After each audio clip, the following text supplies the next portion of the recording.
Hey guys, welcome to the study with Mayank. मैं हूं आपका मयंक और आज ला रहा हूं मैं आपके लिए एनसीईआरटी ज्योग्राफी क्लास 12 से। देखिए यहाँ पर आपकी जो बुक चल रही है वो मानव भूगोल के मूल सिद्धांत आपकी बुक चल रही है।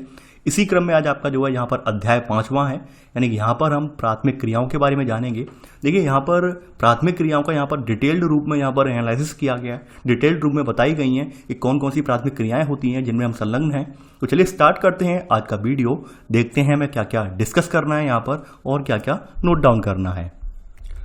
देखिए जैसा कि आप सभी लोग जानते हैं और पहले से पढ़कर भी आए हैं कि हमारे जो आर्थिक क्रियाकलाप हैं उन्हें हमने मूलतः 3 भागों में विभक्त कर लिया है, प्राथमिक, द्वितीयक और तृतीयक।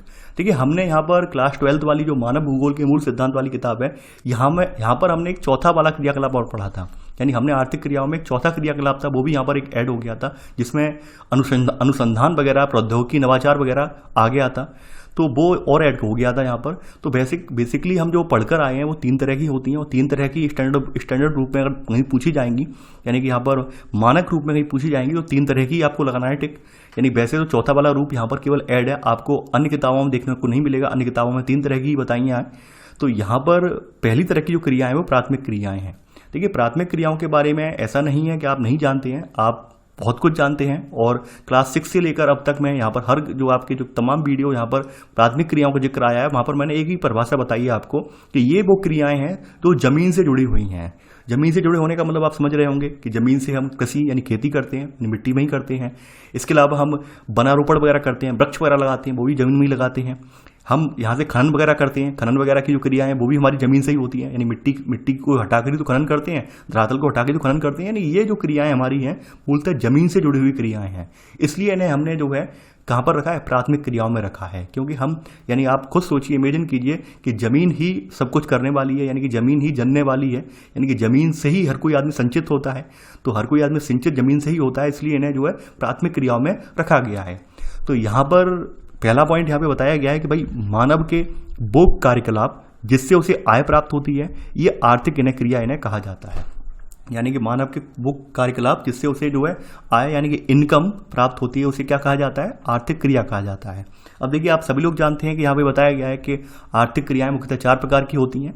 ये मैं यहाँ पर लिखवाऊंगा नहीं क्योंकि आपने पूर्ववर्ती अध्याय में बात लिख ली है। यहाँ पर डायरेक्ट आते हैं, प्राथमिक क्रियाओं पर आते हैं। देखिए प्राथमिक क्रियाओं की बात करें तो यहाँ पर वही बात बताया गया जो मैंने पृथ्वी यानी कि धरती का नाम लिया, वही पर्यावरण पर कहा गया है कि प्राथमिक क्रियाएं प्रत्यक्ष रूप से जो है पर्यावरण पर निर्भर हैं, क्योंकि ये पृथ्वी के संसाधनों जैसे भूमि, जल, वनस्पति, भवन निर्माण, सामग्री एवं खनिजों के उपयोग के विषय में बतलाती हैं। यानी कि ये हमें किस किस के बारे में बतलाती हैं, भूमि के बारे में, जल के बारे में, वनस्पति के बारे में, भवन निर्माण सामग्री के बारे में और खनिजों के उपयोग के बारे में हमें ये बतलाती हैं। इनके अंतर्गत कौन कौन सी क्रियाएं आती हैं, इसके अंतर्गत यहाँ पर आपका जो आता है आखेट, यानी कि आखेट का मतलब आप जानते होंगे हंटिंग, शिकार करना। भोजन संग्रह, भोजन संग्रह का मतलब जो भोजन वगैरह हम इकट्ठा करते हैं उसे भोजन संग्रह।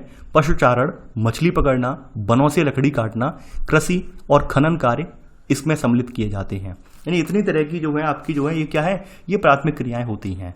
तो देखिए यहाँ पर आगे बढ़ते हैं। अब देखिए यहाँ पर नोट करके एक लाइन आपको लिखने की जरूरत है, और ये लाइन जो है ये खास करके इंटरव्यू में पूछी गई है लाइन। ये आपने सुना होगा कि भाई व्हाइट कॉलर जॉब, यानी आपने ये पढ़ा तो होगा व्हाइट कॉलर जॉब कि भाई फलाना आदमी व्हाइट कॉलर जॉब कर रहा है, यानी कि सफ़ेद कॉलर जॉब कर रहा है, वो बड़े आराम से वीआईपी ऑफिस में बैठता है।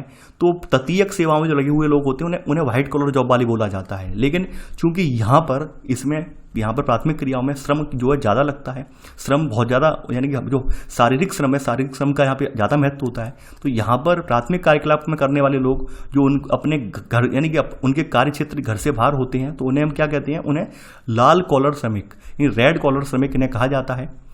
तो ये आप लिख लेना यहाँ पर, यानी नोट करके कि प्राथमिक कार्यकलाप करने वाले लोग उनका कार्यक्षेत्र अगर घर से बाहर होने के कारण उन्हें क्या कहा जाता है, लाल कॉलर श्रमिक कहलाते हैं वो। ठीक है, ये आप नोट कर लेना। आगे बढ़ते हैं। अब देखिए पहली आपकी जो प्राथमिक क्रिया है ये है आपकी आखेट एवं भोजन संग्रह। आखेट का मतलब होता है हंटिंग, आप जानते होंगे। देखिए यहाँ पर एक बात और मैं बोल दूं, यहाँ पर बहुत सारे अभ्यर्थी ऐसे हैं जो इंग्लिश माध्यम यानी इंग्लिश मीडियम के हैं और वो मेरी वीडियो से इंग्लिश मीडियम में नोट्स बनाते हैं। क्योंकि उन्हें लगता है कि यहाँ से हम वीडियो जो है समझ लेंगे, उसका समरी समझ लेंगे और बाद में हमें जो आइडिया लग जाएगा उसके जरिए हम नोट्स बना लेंगे। तो इसलिए मैं यहाँ पे साथ के साथ वर्ड बता देता हूँ कि हंटिंग यानी कि आखेट यानी शिकार करना, और भोजन संग्रह का मतलब है गैदरिंग, यानी आपकी अंग्रेजी वाली बुक में गैदरिंग लिखा हुआ है, हंटिंग एंड गैदरिंग। तो देखिए हंटिंग, आप लोग ये तो जानते हैं कि शिकार वाली जो प्रवृत्ति थी वो हमारे आरंभिक जो मानव था, आदिम प्रवृत्ति वाला मानव था, यानी प्रिमिटिव जो ह्यूमन था उसके अंदर थी। उसके अंदर आदिम वाली प्रवृत्ति का मतलब ये है कि केवल उसको जो है अपनी क्षुधा पूर्ति करनी थी, यानी अपना पेट भरना था उसे, और कुछ भी मतलब नहीं था, केवल भोजन मिलना चाहिए। उसके लिए किस पर डिपेंड था? वो जो जंगली जानवर है उनके शिकार पर डिपेंड था। तो यहाँ पर वही बात बताई गई है। आप पहला पॉइंट यहाँ पर लिख लेना है इसमें कि मानव सभ्यता के आरंभिक युग में, मानव सभ्यता के आरंभिक युग में आदिमकालीन मानव अपने जीवन निर्वाह के लिए वातावरण पर निर्भर था। और इसी में आगे लिख लेना, उसका जीवन निर्वाह जो है दो कार्यों के द्वारा होता था। उसका जो जीवन निर्वाह है वो यानी कि यहाँ पर दो कार्य जो थे इसके जरिए उसका जीवन निर्वाह होता था। कौन कौन से दो कार्य हैं? पहला तो वही है यहाँ पर पशुओं का आखेट करना, ये शिकार करना, और दूसरा है कि यहाँ पर जंगलों से खाने योग्य जंगली पौधे और कंदमूल जो होती हैं, जड़ें वगैरह जो होती हैं, इनको एकत्रित करना। यानी अपने आसपास के जो जंगल हैं वहाँ से खाने योग्य, उसको लगता था भाई ये पौधे जो है मीठे हैं या खाने में अच्छे हैं, तो उन्हें वो इकट्ठा कर लेता था। कंदमूल आप जानते ही होंगे, जड़ें वगैरह होती हैं, कुछ जड़ें ऐसी होती हैं जो खाने योग्य होती हैं, तो उन्हें इकट्ठा कर लेता था ये। तो ऐसे करके इसका जो है यहाँ पर जो है कार्य चल रहा था। अब देखिए यहाँ पर वही बात बताई गई है कि भाई जो आदिमकालीन समाज है, आदिमकालीन समाज जंगली पशुओं पर निर्भर था। ये बात आप जानते हैं। हंटिंग का मतलब यही है कि भाई जंगली पशुओं पर निर्भर होगा। हंटिंग करेगा कहाँ? जंगली पशुओं के साथ ही तो करेगा। लेकिन यहाँ पर कुछ चीज़ें आपको देखने को मिलेंगी। देखिए शुरुआत का मानव जो था वो हंटिंग पर डिपेंड था। शुरुआत में जो है आदमी शिकार करके जीवन यापन करता था। जैसे जैसे प्रौद्योगिकी विकसित होती गई, जैसे जैसे मानव विकसित होता गया, तकनीकी का विकास हुआ, तो फिर उसने बाद में क्या किया, जो मत्स्य ग्रहण क्षेत्र थे, यानी कोई मान लीजिए कोई जनजाति है या कोई आदिम जनजाति है, समुद्र के किनारे वाले हिस्से में है, कहीं यहाँ पर झील वगैरह के किनारे वाले हिस्से में है, तो उसने कुछ तकनीक विकसित की, उसके जरिए उसने मछली पकड़ना सीखा। देखिए अगर आप इतिहास उठा के देखेंगे तो इतिहास में भी साफ साफ वर्णन लिखा हुआ है, जो आदिमकालीन मानव था शुरुआत में वो मछली नहीं खाता था, मछली बाद में खाई गई है। यानी मछली को ग्रहण आहार के रूप में ग्रहण करना इसने बाद में स्टार्ट किया है, क्योंकि तब तकनीक जब विकसित हो गई मछली पकड़ने वाली, मछली पकड़ने का ज्ञान उसमें आ गया, तब वो मछली पकड़ने लगा। तो यहाँ पर वही बात जिक्र किया गया है। अब चूंकि यहाँ पर इतिहास तो है नहीं, तो भाई पूरा पॉइंट डिस्कस करेंगे ये नहीं, तो इसलिए इन्होंने यहाँ पे बीच में लिख दिया है कि भाई तकनीकी विकास से कारण यद्यपि मत्स्य ग्रहण क्षेत्र वाला ये लाइन करके इन्होंने लिख दी है यहाँ पर। तो यहाँ पर आप यहाँ पे पहले कुछ पॉइंट यहाँ पे नोट करेंगे। देखिए प्राचीन काल वाले जो मानव थे, आदिमकालीन मानव थे, पहली बात ये थी कि भाई उनके पास हथियार, क्योंकि उन्हें हथियार पहले ये तो था नहीं कि भाई उन्हें जो धातुओं की जानकारी हो या फिर उच्चतर किस्म के हथियार बनाते हो, ऐसा नहीं था। वो अपने आसपास मौजूद लकड़ी वगैरह है, पत्थर वगैरह अनुकीले हैं, उनसे हथियार जो है औजार शिकार करते थे। तो यहाँ पर आप सेकंड पॉइंट यहाँ पे लिख लेना। यहाँ पर प्राचीन काल के आखेटक पत्थर या लकड़ी के बने औजार एवं तीर आदि का प्रयोग करते थे, जिससे मारे जाने वाले पशुओं की संख्या सीमित रहती थी। क्योंकि हथियार जो थे इनके बहुत ज़्यादा उन्नत किस्म के नहीं थे, तो इस वजह से कभी कभी क्या था कि भाई शिकार हो भी जाता था, कभी कभी बच के निकल भी जाता था शिकार। यानी आज की तरह हाईटेक नहीं थे, आज की तरह उन्नत किस्म के नहीं थे कि भाई एक बार न तीर चला दिया तो एक बार उसमें जो है पेनिट्रेट कर गया जानवर की बॉडी में, ऐसा नहीं था। तो यानी उतने उन्नत किस्म के नहीं थे, तो कभी कभी हो भी जाती थी यानी हंटिंग, और कभी कभी नहीं भी हो पाती थी। तो वही लिखा है इसमें पशुओं की संख्या सीमित रहती थी, ज़्यादा नहीं मार पाते थे।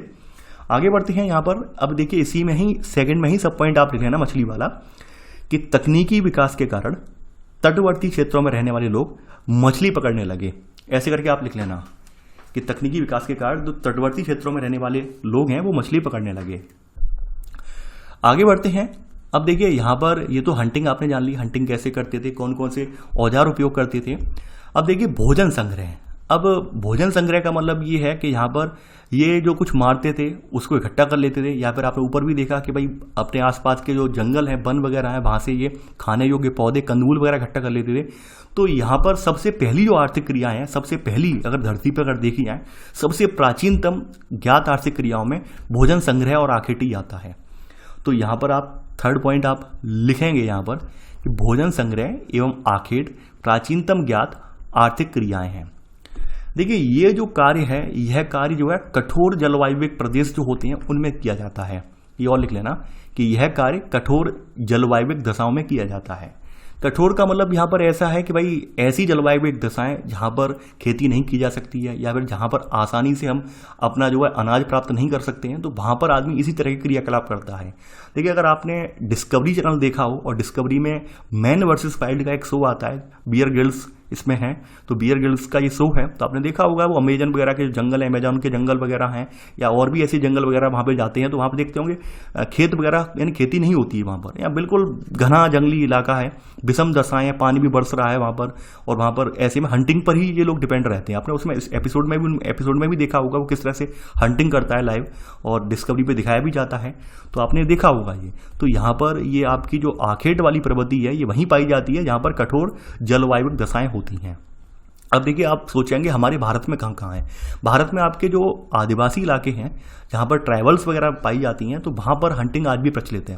वो अलग बात है कि ये लोग समय के साथ साथ शिक्षित हो गए हैं और ये इन्हें जो है भारी जो समाज है, भारी समाज से भी घुल मिल गए हैं, तो आजकल रोजगार के लिए वनों पर डिपेंड ना रहकर ये बाहरी समाज में जाकर भी रोजगार कर रहे हैं। तो इस पर हम पहले भी चर्चा कर चुके हैं। इस पर हम अर्थशास्त्र में भी मैंने बताया था कि भाई किस तरह से ये लोग जो है अपनी जो मूल प्रवृत्ति छोड़कर आजकल आप सबके साथ ये जो है कहीं मजदूरी कर रहे हैं या कुछ कर रहे हैं, ये आपने बताया भी था मैंने आपको। अभी भारत में कुछ ऐसी जगह हैं जहां पर आज भी जो आदिम अवस्था वाले मानव हैं वो पाए जाते हैं। जैसे आपने सुना होगा अंडमान निकोबार द्वीप समूह का सेंटिनल द्वीप, तो सेंटिनल द्वीप पर आज भी जो है 20 से 25 की संख्या में आदिम प्रवृत्ति के लोग रहते हैं। उनका बाहरी समाज से बिल्कुल जो है आना जाना नहीं है, और भारत सरकार ने भी उस क्षेत्र को प्रतिबंधित कर दिया है, यानी बाहरी व्यक्ति की एंट्री वहां पर नहीं हो सकती है। अभी हाल में ही 1-2 साल पहले वो क्षेत्र सुर्खियों में रहा था, वहां पर एक नागरिक ने यानी विदेशी नागरिक ने घुसने का प्रयास किया था, तो उसे उस नागरिक को जो है उन जो आदिम लोग हैं, आदिम लोगों ने तीर भाले से मार दिया था। इसके बाद सुर्खियों में भी रहा था। तो ऐसे अपने भारत में भी जगह हैं ये, ठीक है। तो यहाँ पर जगहों का जिक्र तो कर दिया मैंने, अब यहाँ पे आगे बढ़ते हैं। अब आगे बात यहाँ पे बताई गई है कि भाई ये जो कार्य है, इस कार्य के लिए क्या क्या जरूरी है। देखिए इस कार्य के लिए बहुत कम पूंजी का मतलब ये है कि हमारे पास भाई उपलब्ध संसाधन जो आसपास हैं, अगल बगल में लकड़ी नुकीली हमने बना ली, कोई पत्थर वगैरह नुकीला उसे उठा लिया, तो वही बताया गया है कि भाई इस कार्य के लिए बहुत कम पूंजी एवं निम्न स्तरीय तकनीकी ज्ञान की आवश्यकता होती है। भाई हंटिंग ही तो करनी है, तो इसके लिए हमें कोई विशेष ज्ञान थोड़ी ना चाहिए कि ये होना चाहिए, ऐसे होना चाहिए, हंटिंग ऐसे थोड़ी ना है। तो यहाँ पर वही लिखा हुआ है। तो थर्ड का पहला सब पॉइंट आपने लिख लिया होगा। अब देखिए यहाँ पे बताया गया है कि भाई इसमें भोजन अधिशेष भी नहीं रहता एवं प्रति व्यक्ति उत्पादकता भी कम रहती है। भोजन अधिशेष का मतलब एक एग्जाम्पल मैं देता हूँ। जैसे आपने देखा होगा कि गेहूं की फसल होती है, गेहूं की फसल से हम थ्रेसिंग के जरिए जो है दाना निकाल लेते हैं। दाना निकालने के बाद भी जो फसल होती है, फसल को जो थ्रेसर है, थ्रेसिंग मशीन है, उसे छोटे छोटे टुकड़ों में डिवाइड कर देती है, जिसे हम भूसा कहते हैं। और वो भूसा जो होता है हमारे जानवर वगैरह खाते हैं, तो वो अधिशेष के रूप में बच जाता है। वो किसके रूप में? अधिशेष के रूप में बच जाता है। अब चूंकि यहाँ पर तो अधिशेष बचने का कोई मतलब ही नहीं है, यानी कि आप जो है पूरी तरह से प्रकृति पर निर्भर हैं। प्रकृति में अधिशेष आप कहाँ से बचा लेंगे? अब अधिशेष तो आप तब बचा पाएंगे जब आप कुछ फसलें करेंगे प्रॉपर वे में, या फिर कोई एक तरह की खेती करेंगे, तब अधिशेष होगा। यहाँ अधिशेष होने का सवाल ही नहीं है, तो यहाँ पर कोई अधिशेष नहीं बचता है। दूसरी बात, यहाँ पे उत्पादकता भी कम रहती है। उत्पादकता कम होने का मतलब ये है कि जो आदिम समाज होते हैं, आदिम समाज का डेली नहीं है, जैसे हमें सुबह शाम हम लोगों को कि भाई आज मॉर्निंग का हमने जो मॉर्निंग में जो हमने लंच कर लिया, सॉरी लंच बोल रहा हूँ, मॉर्निंग में मैं ब्रेकफास्ट कर लिया, ठीक है, और दोपहर में लंच कर लिया हमने, शाम को डिनर कर लिया। हम लोगों का तो मतलब पूरा फिक्स है। तो इन लोगों का कोई फिक्स नहीं होता है। अगर आपने कुछ आदिवासी टाइप वाली मूवी अगर कहीं देखी है या फिर डिस्कवरी पर देखा है, तो इनका तो ये है कि मान लीजिए आज इन्हें कोई जानवर मिल गया, उसको इन्हें मार लिया, तो उससे काम चला लिया। कल मान लेते हैं कल शाम तक कोई जानवर ही नहीं मिला तो भूखे रह लिए। तो ये इस तरह के रहते हैं, यानी इनमें प्रति व्यक्ति उत्पादकता कम होती है। सबसे बड़ी बात यहाँ पर ये है, यानी हम लोगों की तरह इन्हें जो है इनकी दिनचर्या नहीं है कि भाई अगर मिल ही जाएगा तो ही इन्हें कभी कभी जो है मिस भी हो जाता है। तो यहाँ पर आपने थर्ड के दोनों सब पॉइंट लिख लिए होंगे। आगे बढ़ते हैं यहाँ पर। अब देखिए यहाँ पर अब यहाँ पर कुछ क्षेत्रों का जिक्र किया गया है जिन क्षेत्रों में यहाँ पर भोजन संग्रह किया जाता है, यानी कि यहाँ पर रहने वाली आज भी यहाँ पर कुछ जनजातियाँ रहती हैं, तो वो जनजातियाँ जो है भोजन संग्रह करती हैं, यानी भोजन को इकट्ठा करती हैं। तो यहाँ पर चौथा पॉइंट आप डाल लेना यहाँ पर कि भोजन संग्रह विश्व के 2 भागों में किया जाता है। कौन कौन से 2 भाग हैं? एक तो पहला है यहाँ पर उच्च अक्षांश के क्षेत्र, जिसमें उत्तरी कनाडा, उत्तरी यूरेशिया और दक्षिण चिली इसमें आ जाते हैं। वहीं दूसरा क्षेत्र है आपका निम्न अक्षांश वाला। तो निम्न अक्षांश के क्षेत्रों में जो है आपका अमेजन बेसन आ जा रहा है, उष्णकटिबंधीय अफ्रीका आ जा रहा है, ऑस्ट्रेलिया और दक्षिण पूर्व एशिया का आंध्र प्रदेश आ जाता है। तो ये यहाँ पर ये कुछ क्षेत्र हैं जहाँ पर जनजातियाँ रहती हैं और ये संग्रह का काम करती हैं, भोजन संग्रह का काम करती हैं। देखिए, भोजन संग्रह से यहाँ पर एक बात और यहाँ पे बताई गई है कि आधुनिक समाज में हमें ऐसी प्रवृत्ति देखने को मिल रही है कि जंगलों में रहने वाली जनजातियाँ जो हैं वो भी व्यवसायीकृत हो गई हैं, वो भी व्यापार करने लगी हैं। वो क्या करती हैं कि जंगलों से जो बहुमूल्य उत्पाद होती हैं, बहुमूल्य उत्पादों को इकट्ठा करती हैं और आसपास के जो बाजार हैं उन बाजारों में बेच आती हैं। जैसे मैं एक एग्जाम्पल ले सकता हूँ शहद का। आपने देखा होगा कि आज भी हमारे आसपास तमाम ऐसे जो कबीले टाइप लोग रहते हैं वो क्या करते हैं, जंगलों से शहद वगैरह जो है इकट्ठा कर लाते हैं और उन्हें मार्केट में बेच देते हैं। या फिर कुछ ऐसे उत्पाद होते हैं जो महंगे टाइप उत्पाद होते हैं तो उन्हें इकट्ठा करके बेच देते हैं। तो वही बताया गया है यहाँ पर। तो यहाँ पर आप लिख लेना 5वां पॉइंट कि आधुनिक समय में भोजन संग्रह के कार्य का कुछ भागों में व्यापारीकरण भी हो गया है। यहाँ पे लिख लेना, यानी इसमें लिख लेना, यानी इनमें से लिख लेना कि इनमें से कुछ लोग वन उत्पादों को संशोधित कर बाजार में बेचने का भी कार्य करते हैं। यानी जो है कुछ उत्पाद जैसे पत्तियां हैं, औषधि पौधे हैं, या फिर और मैंने बताया जैसे जंगल में शहद वगैरह कहीं हुआ है, शहद माने मधुमक्खियों का छत्ता है कहीं और उसमें से शहद वगैरह निकाल कर ये बाजार में बेचाते हैं। तो इस तरह से कुछ हद तक इन्होंने व्यापारीकरण करना स्टार्ट कर दिया है। क्योंकि बात यह है कि अब ये बाहरी समाज से जो लोग मिलने जुलने लगे हैं तो इन्हें भी लगने लगा है कि हमारी ज़रूरतें अब केवल जंगलों से पूरी नहीं हो सकती हैं। तो इसलिए इसके लिए धन चाहिए। अब धन कहाँ से आए, तो धन के लिए उन्होंने जुगाड़ भी निकाल ली है कि भाई ये अपना कुछ जंगलों से सामान इकट्ठा कर लेते हैं, बाहर बेच आते हैं, वहाँ से कुछ पैसा मिल जाता है, उससे जो है बाहरी समाज से जो है सामान खरीद लाते हैं। तो ऐसे इनकी आजीविका चल रही है। अब देखिए यहाँ पर बताया गया है कि भाई इसके बारे में आगे चलकर यहाँ पर एक जिक्र और किया गया है, ये जो जिक्र किया गया है च्युइंगम का चूसने के बाद जो शेष भाग बचता है उसे चिकल कहते हैं। और चिकल जो है वो जैपोटा वृक्ष के दूध से बनता है। यानी च्युइंगम जो है वो मूलतः आपकी जैपोटा वृक्ष से बनती है। तो जैपोटा वृक्ष के से बनता है आपका चिकल, और चिकल में कुछ और पदार्थ मिलाकर वो बन जाती है च्युइंगम। तो ये नोट करके चाहे आप लिख लेना अपनी भाषा में कैसे बन रहा है, ठीक है। ये मैंने आपको बता दिया है। जैपोटा वृक्ष के दूध से बनता है चिकल और चिकल से फिर बनती है च्युइंगम। तो ये नोट करके आप लिख लेना। आगे बढ़ते हैं यहाँ पर। अब देखिए यहाँ पर भोजन संग्रह के बारे में कुछ चीज़ें और बताई हैं। हमने यहाँ पर अभी देखा था 5वें पॉइंट में कि जो भोजन संग्रह प्रणाली है इनकी जो है इन्होंने कुछ हद तक उसका व्यापारीकरण कर दिया है। अब देखिए अगले पैराग्राफ में ये कहा गया है क्या जो भोजन संग्रह प्रणाली का व्यापारीकरण किया गया है क्या ये बड़े लेवल पर किया गया है? जी नहीं। सरकारें प्रयास तो कर रही हैं, भारत सरकार भी अपनी जो है प्रयासरत है, जनजाति जो हैं उत्पाद हैं उन्हें बड़े बाजारों तक पहुंचाया जाए। इसके लिए जो है अमेजन, फ्लिपकार्ट वगैरह वाले भी कैंपेन कभी कभी चलाते हैं कि जनजाति उत्पादों को हम बड़े बड़े जो शहरों तक पहुंचाएंगे, बड़े बड़े शहरों के लोगों तक पहुंचाएंगे, लेकिन ऐसा पॉसिबल हो नहीं पाता है। यानी इनके जो उत्पाद हैं चूँकि इतने ज़्यादा गुणवत्तापूर्ण नहीं होते हैं, भोजन संग्रहण जो करते हैं, जो चीज़ों का संग्रहण करते हैं, इनके पास ना तो आधुनिक तकनीक होती है ना ही आधुनिक विधियाँ होती हैं जिसके जरिए उन्हें जो है प्रिजर्व कर सकें।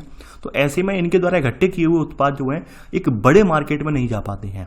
यानी कि वो केवल अपने आसपास की हाट है, अपने आसपास का जो बाजार है, छोटा सा बाजार, वहां तो बेच लेते हैं ये उत्पाद, लेकिन इनके इकट्ठे किए हुए उत्पाद जो है बड़े बाजार तक नहीं पहुंच पाते हैं। तो वही बात यहाँ पे बताई हुई है।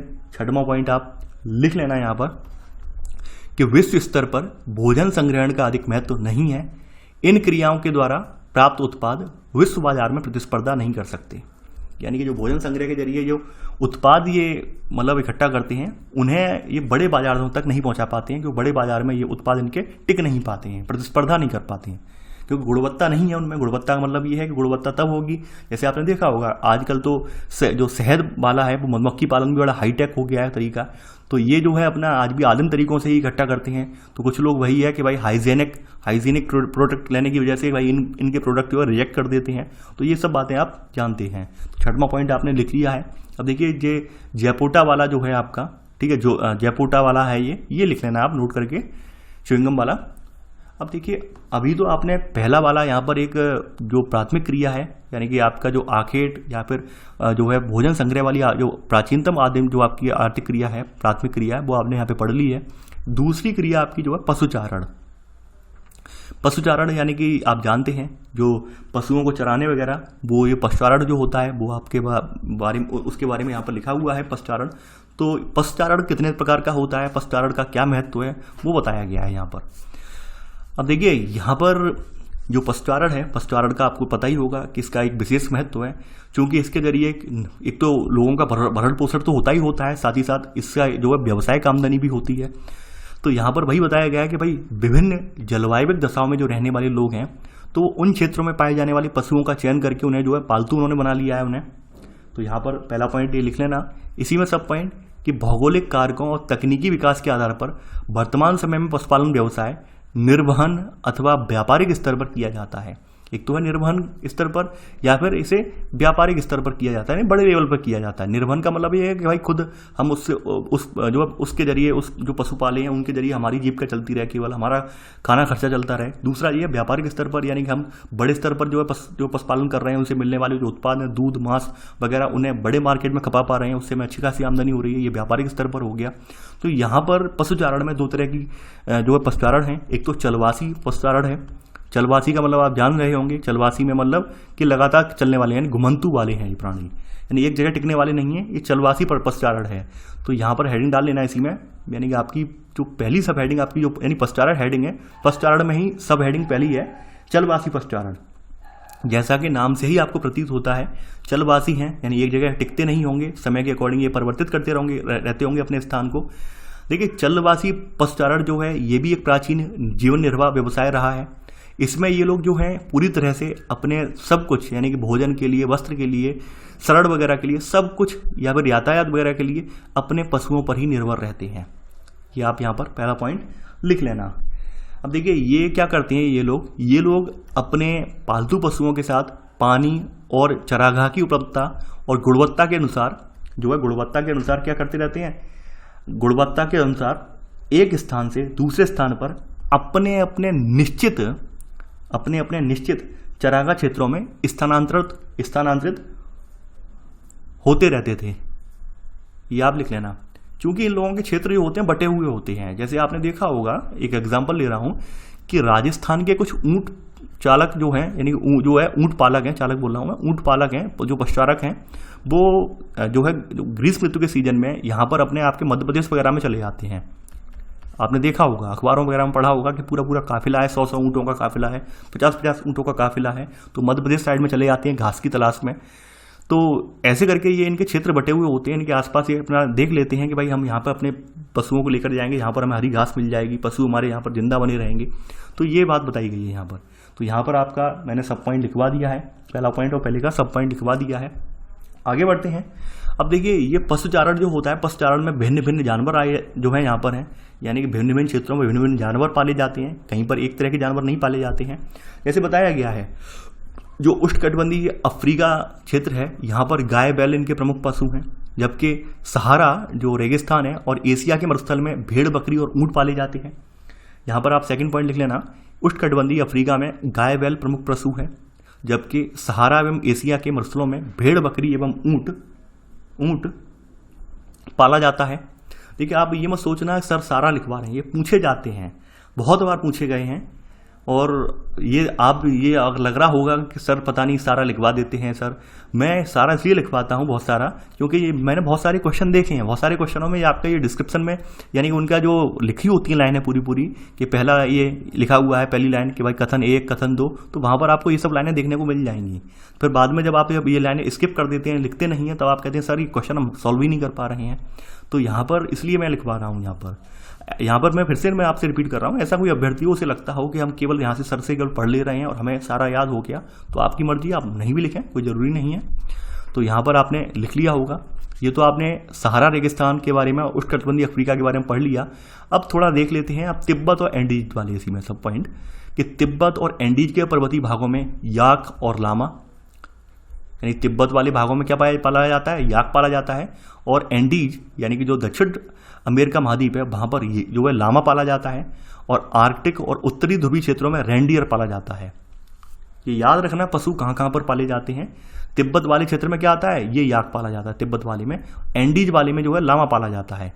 ये पूछा जाता है एंडीज कहाँ यानी लामा कहाँ का पशु है, ये एंडीज यानी यहाँ पे दक्षिण अमेरिका महाद्वीप का पशु है। तो ये पूछा जाता है, आप याद रखना ये, यानी आप कहते हैं क्वेश्चन कैसे आते हैं, क्वेश्चन ऐसे उठ के आते हैं, बस आप ध्यान नहीं देते हैं। तो ये आपने यहाँ पर नोट कर लिया होगा। अब आगे बढ़ते हैं। अब देखिए चलवासी जो पशुचारण है इसके 3 प्रमुख क्षेत्र हैं, यानी चलवासी पशुचारण जो है वो मेनली 3 प्रमुख इसके क्षेत्र बटे हुए हैं। तो थर्ड पॉइंट आप यहाँ पर लिख लेना, इसी का पहला सब पॉइंट है। ठीक है, इसका सबसे बड़ा सबसे प्रमुख क्षेत्र जो है वो है उत्तरी अफ्रीका का अटलांटिक तट, और इससे लेकर अरब प्रायद्वीप होता हुआ मंगोलिया और मध्य चाइना तक ये फैला हुआ क्षेत्र है।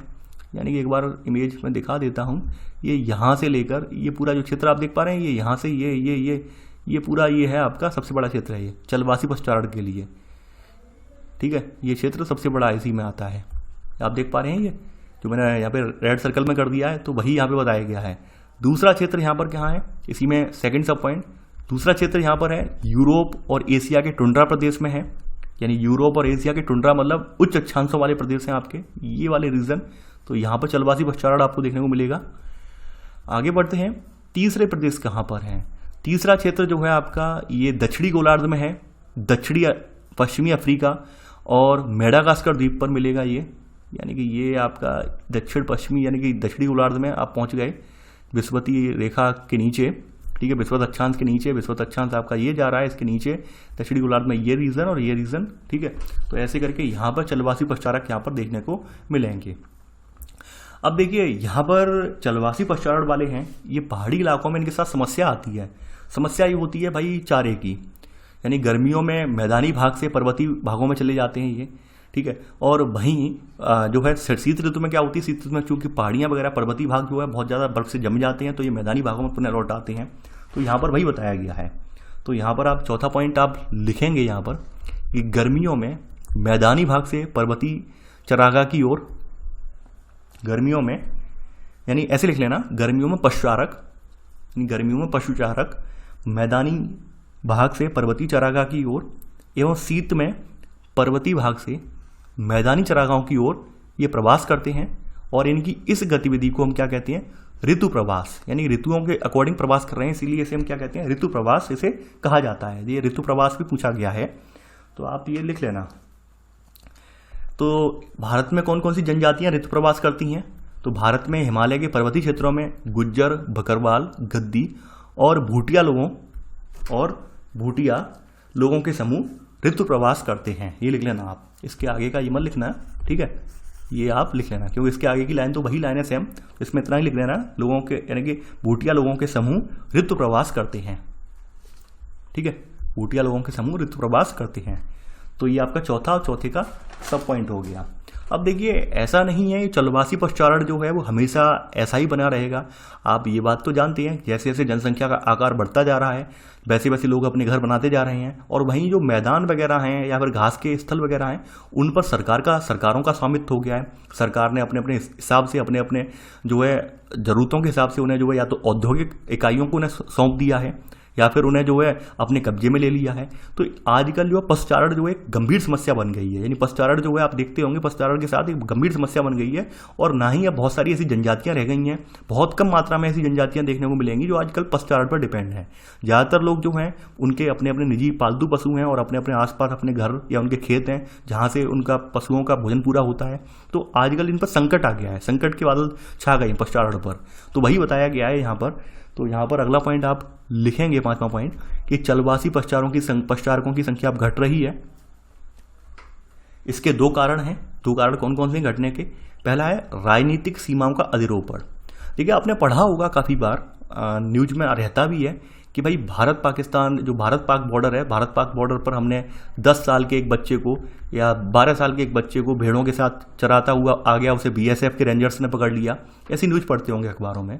तो होता क्या है कि भाई जो पशुचारक होते हैं, पशुचारकों को तो इतना ज्ञान होता नहीं है, क्योंकि वो तो एकदम आदिम प्रवृत्ति वाले हैं, केवल निर्वाह के लिए रहते हैं इन पर जानवरों पर। तो उन्हें तो इतना ज्ञान है नहीं कि भाई यहाँ पर बॉर्डर है, क्योंकि शुरुआत के समय में ही वो बिना जब बॉर्डर नहीं था तब भी वो इधर उधर आते जाते रहते थे। तो आजकल उनके लिए समस्याएं हो गई हैं, क्योंकि राजनीतिक सीमाएं बन गई हैं। अब हर आदमी वही कहता है नहीं ये हमारा बॉर्डर है, यहाँ पे नहीं आ सकते। दूसरी बात यहाँ पर है कि कई देशों के द्वारा नई बस्तियों की योजना बना दी गई है, या फिर जमीनें जो है अधिग्रहित करके बड़े बड़े उद्योग औद्योगिक घरानों को दे दी गई हैं ताकि वहाँ पे उद्योग धंधे स्थापित किए जा सकें। तो ऐसे करके आजकल जो पशुचारक वाला जो कल्चर है वो कहीं ना कहीं खत्म होने के कगार पर है। बहुत ही कम मात्रा में आपको देखने को मिलेगा, केवल आपके हिमालय और रीजन जो है वहाँ पर आपको देखने को मिल जाएगा, लेकिन बड़ी संख्या में नहीं है। जैसे बड़ी संख्या में जो देखने को मिलते थे उस तरह से नहीं है। इसके बारे में आपको देखिए और डिटेल में पढ़ना है तो आपकी माजिद हुसैन सर की जो बुक है या फिर महेश वर्डवाल की बुक है, वहाँ पर डिटेल में इसका एनालिसिस बताया है, क्यों खत्म हो रहा है ये कल्चर, क्या हो रहा है इसके बारे में बताया है वहाँ पर डिटेल में, तो वहाँ से आप पढ़ सकते हैं। अब देखिए ये तो आपने देख लिया इसका, यानी जो आपका पशुचारण है, पशुचारण में आपने पहला वाला तो यहाँ पर देख लिया, चलवासी पशुचारण देख लिया। अब दूसरा है यहाँ पर वाणिज्य पशुधन पालन, सेकंड हेडिंग है आपकी वाणिज्यिक पशुधन पालन। यानी वाणिज्य लेवल पर हम जो है, कॉमर्शियल लेवल पर जो है जो पशुधन को हम पाल रहे हैं। तो देखिए एक बात तो आप ध्यान लीजिए, अगर हमें वाणिज्य लेवल पर पशुधन का पालन करना है तो उसके लिए अरेंजमेंट भी करना पड़ेगा, उसके लिए प्रॉपर वे से हमें प्रॉपर रूप से उसके लिए जो है कहीं रखने के लिए जगह भी खरीदनी पड़ेगी, वहाँ पर टीन शेड वगैरह या फिर उसे पाटना भी पड़ेगा, उसके भोजन के इंतजाम भी करना पड़ेगा, यानी जो पशुओं को रखना चाह रहे हैं उनके भोजन का इंतजाम भी करना पड़ेगा। जैसे ठीक है एग्जाम्पल ले सकते हैं कि जैसे हमें डेयरी खोलनी है, तो डेयरी खोलने के लिए हम पूरा अपने माइंड में बिठाते हैं कि चारा कहाँ से लाएंगे, कौन कौन से आदमी रखेंगे, कितने एरिया में अपने जानवर रखेंगे। तो वही बात है कि वाणिज्य पशुधन वाले के साथ भी यही समस्याएं हैं। इसके लिए एक बड़ी पूंजी लगाई जाती है, यानी जिनके पास पूंजी वाले लोग हैं, पूंजीगत लोग हैं, तो वो लोग तो इस व्यवसाय को अपना लेते हैं, और जिनके पास पूंजी नहीं है उनके लिए बहुत ज़्यादा कठिन पड़ता है ये। तो वही बताया गया है यहाँ पर।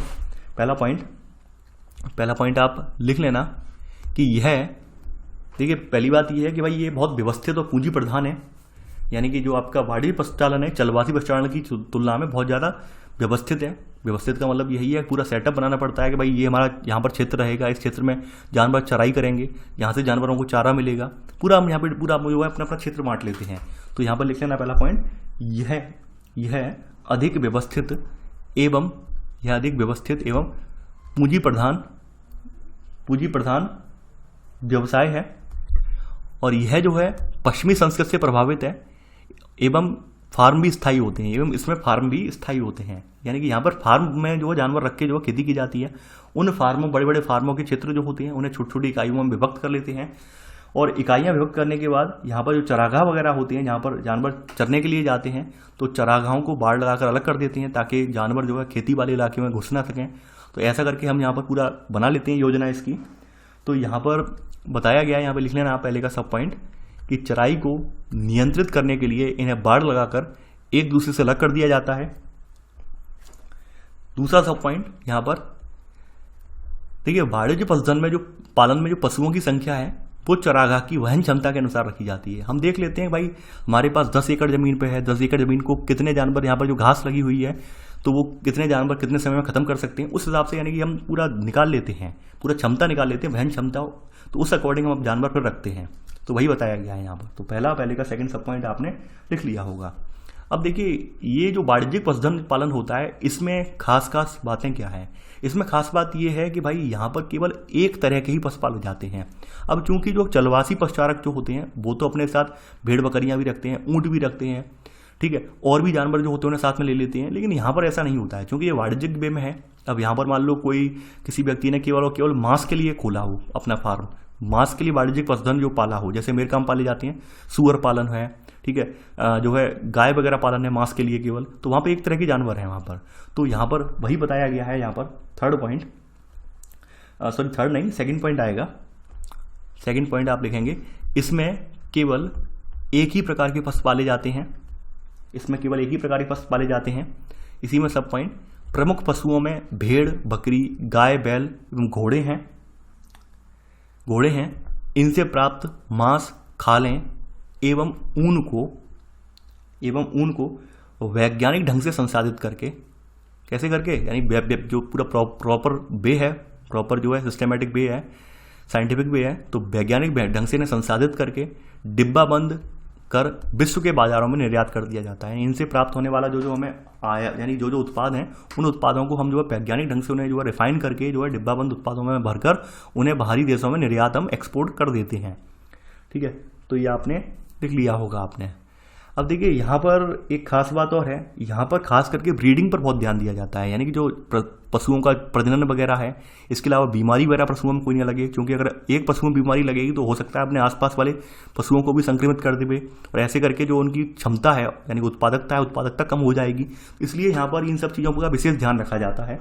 तो थर्ड पॉइंट आप लिख लेना इसमें मुख्य ध्यान पशुओं के प्रजनन, जननिक सुधार यानी जीन्स वगैरह जो उनकी जो है वो सुधार, बीमारियों पर नियंत्रण एवं उनके स्वास्थ्य पर दिया जाता है।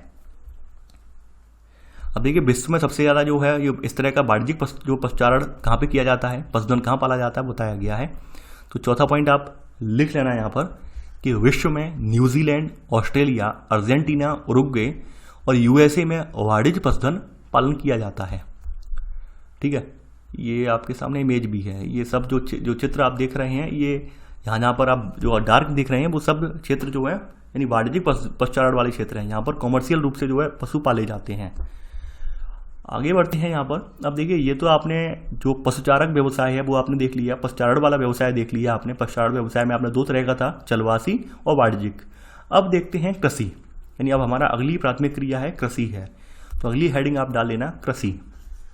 देखिए कृषि के बारे में आप जानते हैं और आप ये भी जानते हैं कि कृषि का विकास आरंभ में नहीं हुआ था। आरंभिक मानव जो है कृषि नहीं करने लगा था। शुरुआत में मानव की प्रवृत्ति वही थी, यानी आप समझ गए होंगे कौन सी, आखेटक वाली और खाद्य संग्राहक वाली। फिर धीरे धीरे करके उसने जो है आखेटक खाद्य संग्राहक से जो है पशुओं को पालना स्टार्ट किया। जब पशुओं को उसने अपने पास रखा साथ में, तो उसके लिए महसूस होने लगा कि भाई हमें कहीं एक स्थान पर रुकना चाहिए। एक स्थान पर जब रुका तो उसने देखा कि अपने आसपास के बीज जो थे उनसे जो उसने फल खाए थे उनसे जो है वो पौधे उग रहे थे। तो धीरे धीरे करके उसने उन्हें अलग कर लिया।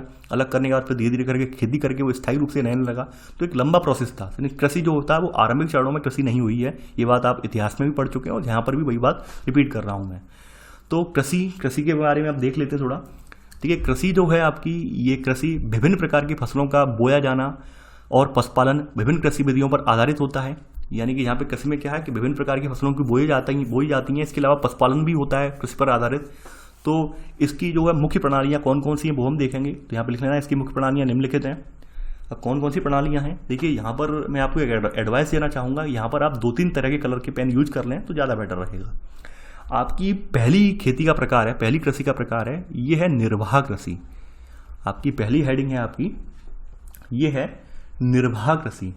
ठीक है, देखिए यहाँ पर निर्वाह कृषि होती क्या है, यानी कि यहाँ पर जब कोई किसान पारंपरिक रूप से निम्न स्तरीय जो प्रौद्योगिकी है और आधिकारिक रूप से जो परंपरागत औजार वगैरह हैं या फिर इन सब का प्रयोग करके, परंपरागत ज्ञान का प्रयोग करके खेती करता है, और उस खेती का उद्देश्य केवल यही है कि अपनी जो निजी आवश्यकताएं, खुद की स्वयं की आवश्यकताएं, उनकी पूर्ति होती रहे, तो ऐसी कृषि निर्वाह कृषि कहलाएगी। ठीक है, तो यहाँ पर बताया गया है इसी में ही कि इस प्रकार की कृषि में कृषि क्षेत्र में रहने वाले स्थानीय उत्पादों का जो है, कृषि क्षेत्र में रहने वाले लोग स्थानीय उत्पादों का संपूर्ण अथवा लगभग उपयोग करते हैं। यानी कि पूरी तरह से लोगों का जीवन यापन इसी से होता है, क्योंकि इसी से निर्वाह करना है उन्हें, इसलिए निर्वाह कृषि नाम रख दिया गया है। अब इसको भी हमने 2 भागों में व्यक्त कर लिया है। यानी कि आपकी कृषि में पहली हेडिंग निर्वाह कृषि है। अब निर्वाह कृषि में भी 2 सब हेडिंग पड़ेंगी। पहली सब हेडिंग इसमें है निर्वाह कृषि में, देखिए डबल हम एरो लगा दे रहा हूँ इसमें, ये रोमन अंक में लिख दे रहा हूँ यहाँ पे आई बनाकर। ठीक है, यहाँ पे आई बनाकर मैं लिख दे रहा हूँ यहाँ पर।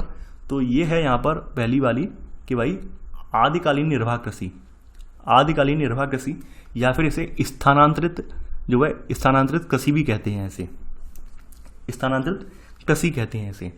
अब देखिए है क्या ये जो कृषि है ये आपकी मोस्टली उष्णकटिबंधीय जो क्षेत्र होते हैं वहाँ पर आदिम जाति के लोगों के द्वारा ये की जाती है। यानी लिख लेना वाला पॉइंट, यह उष्णकटिबंधीय क्षेत्रों में किया जाता है जहाँ आदिम जाति के, यानी आप ऐसे लिख लेना पहला पॉइंट, यह उष्णकटिबंधीय क्षेत्रों में आदिम जाति के लोगों के द्वारा की जाती है। आदिम मतलब जनजाति लोगों के द्वारा, आदिम से उपराय जनजाति है यहाँ पर।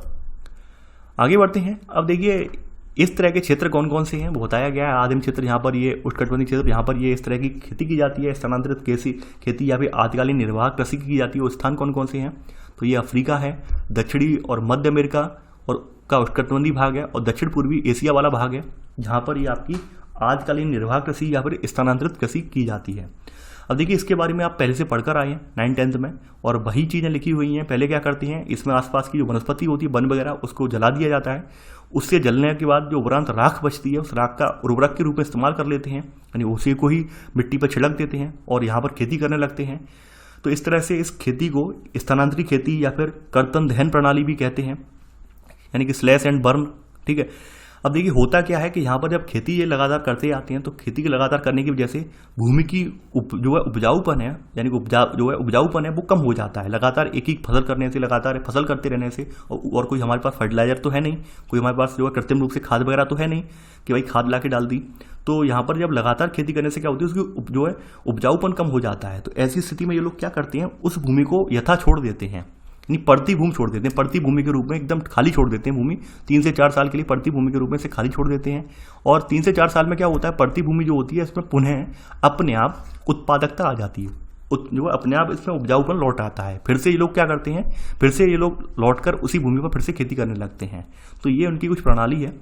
तो यहाँ पर आप लिखेंगे 1 बाई 1 पहला पॉइंट। सेकेंड पॉइंट कि इसमें वनस्पति को जला दिया जाता है एवं जली हुई राख की परत उर्वरक का कार्य करती है।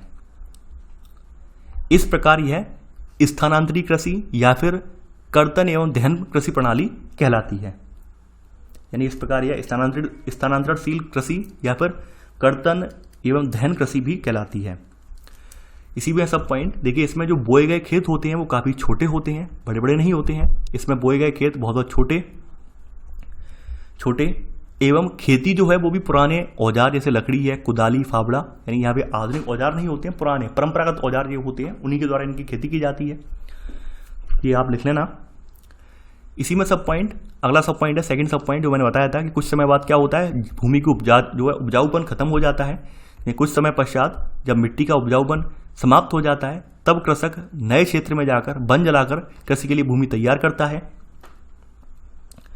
अब इसी में थर्ड सब पॉइंट लिख लेना जो मैं बोल रहा हूं यहाँ पर, यानी कि जो भूमि इन्होंने छोड़ दी है, खाली छोड़ दी है, ये पड़ती छोड़ी गई भूमि पर ये कुछ समय पश्चात पुनः खेती करने लगते हैं। यानी पड़ती जो इन्होंने भूमि खाली छोड़ दी, खाली छोड़कर ये भूमि किसी नई भूमि की तलाश कर ली और वहाँ पे खेती करने लगे, और यहाँ से एक स्थान की भूमि छोड़ आए। 3 से 4 साल बाद जब जैसे ही ये पुनः उपजाऊ हो जाती है फिर से यहाँ पर लौटकर ये खेती करने लगते हैं, और ये पैटर्न का चलता रहता है। तो ये इसीलिए इसे जो है स्थानांतरणशील कृषि, कर्तन दहन कृषि, ये इसे कहा जाता है। तो बात आप जानते हैं, तो ये तो आपने लिख लिया होगा। अब देखिए आगे बढ़ते हैं यहाँ पर। अब देखिए इसके भिन्न भिन्न क्षेत्रों में भिन्न भिन्न नाम हैं।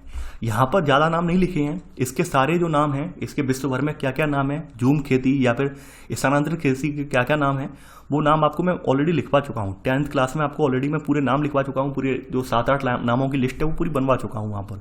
तो यहाँ पर जो जो नाम दिए हैं केवल वही नाम मैं यहाँ पे लिखवाऊंगा, एक्स्ट्रा नाम अभी नहीं लिखवाऊंगा यहाँ पर, क्योंकि आपको ऑलरेडी मैं लिखवा चुका हूँ।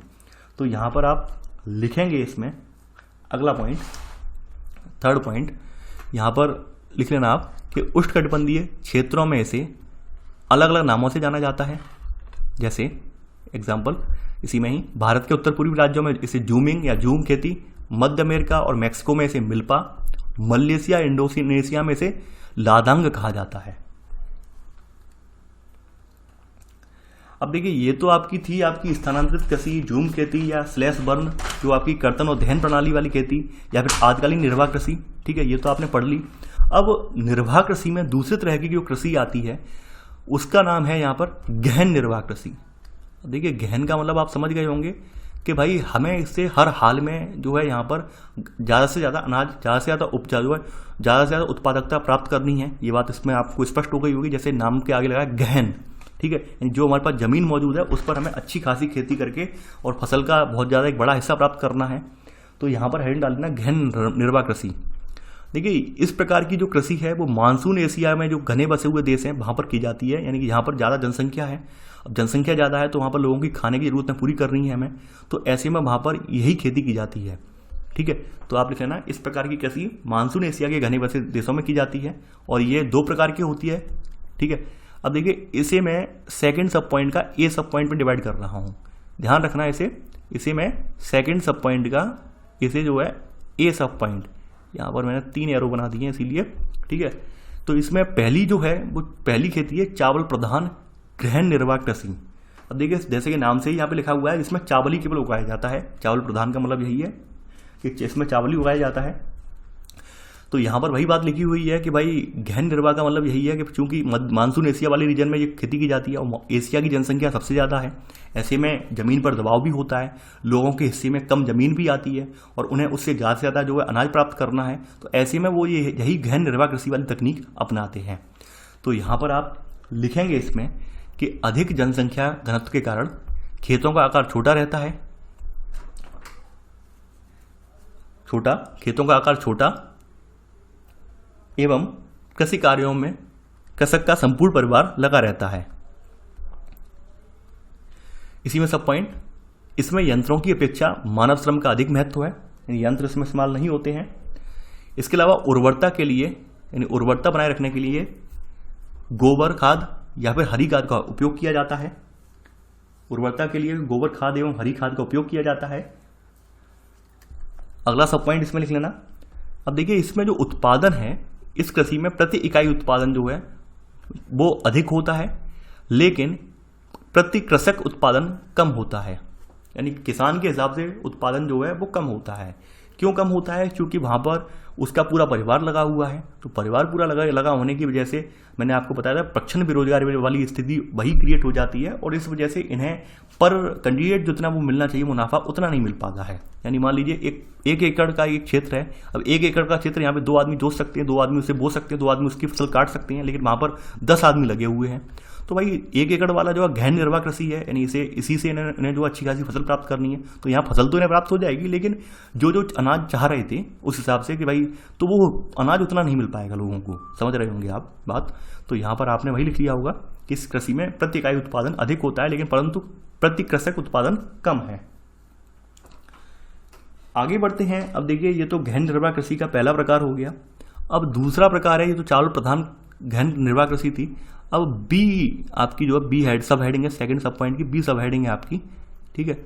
ये है आपकी चावल रहित गहन निर्वाह कृषि, यानी इसमें चावल नहीं उगाया जाता है, बात बाकी सब यही है।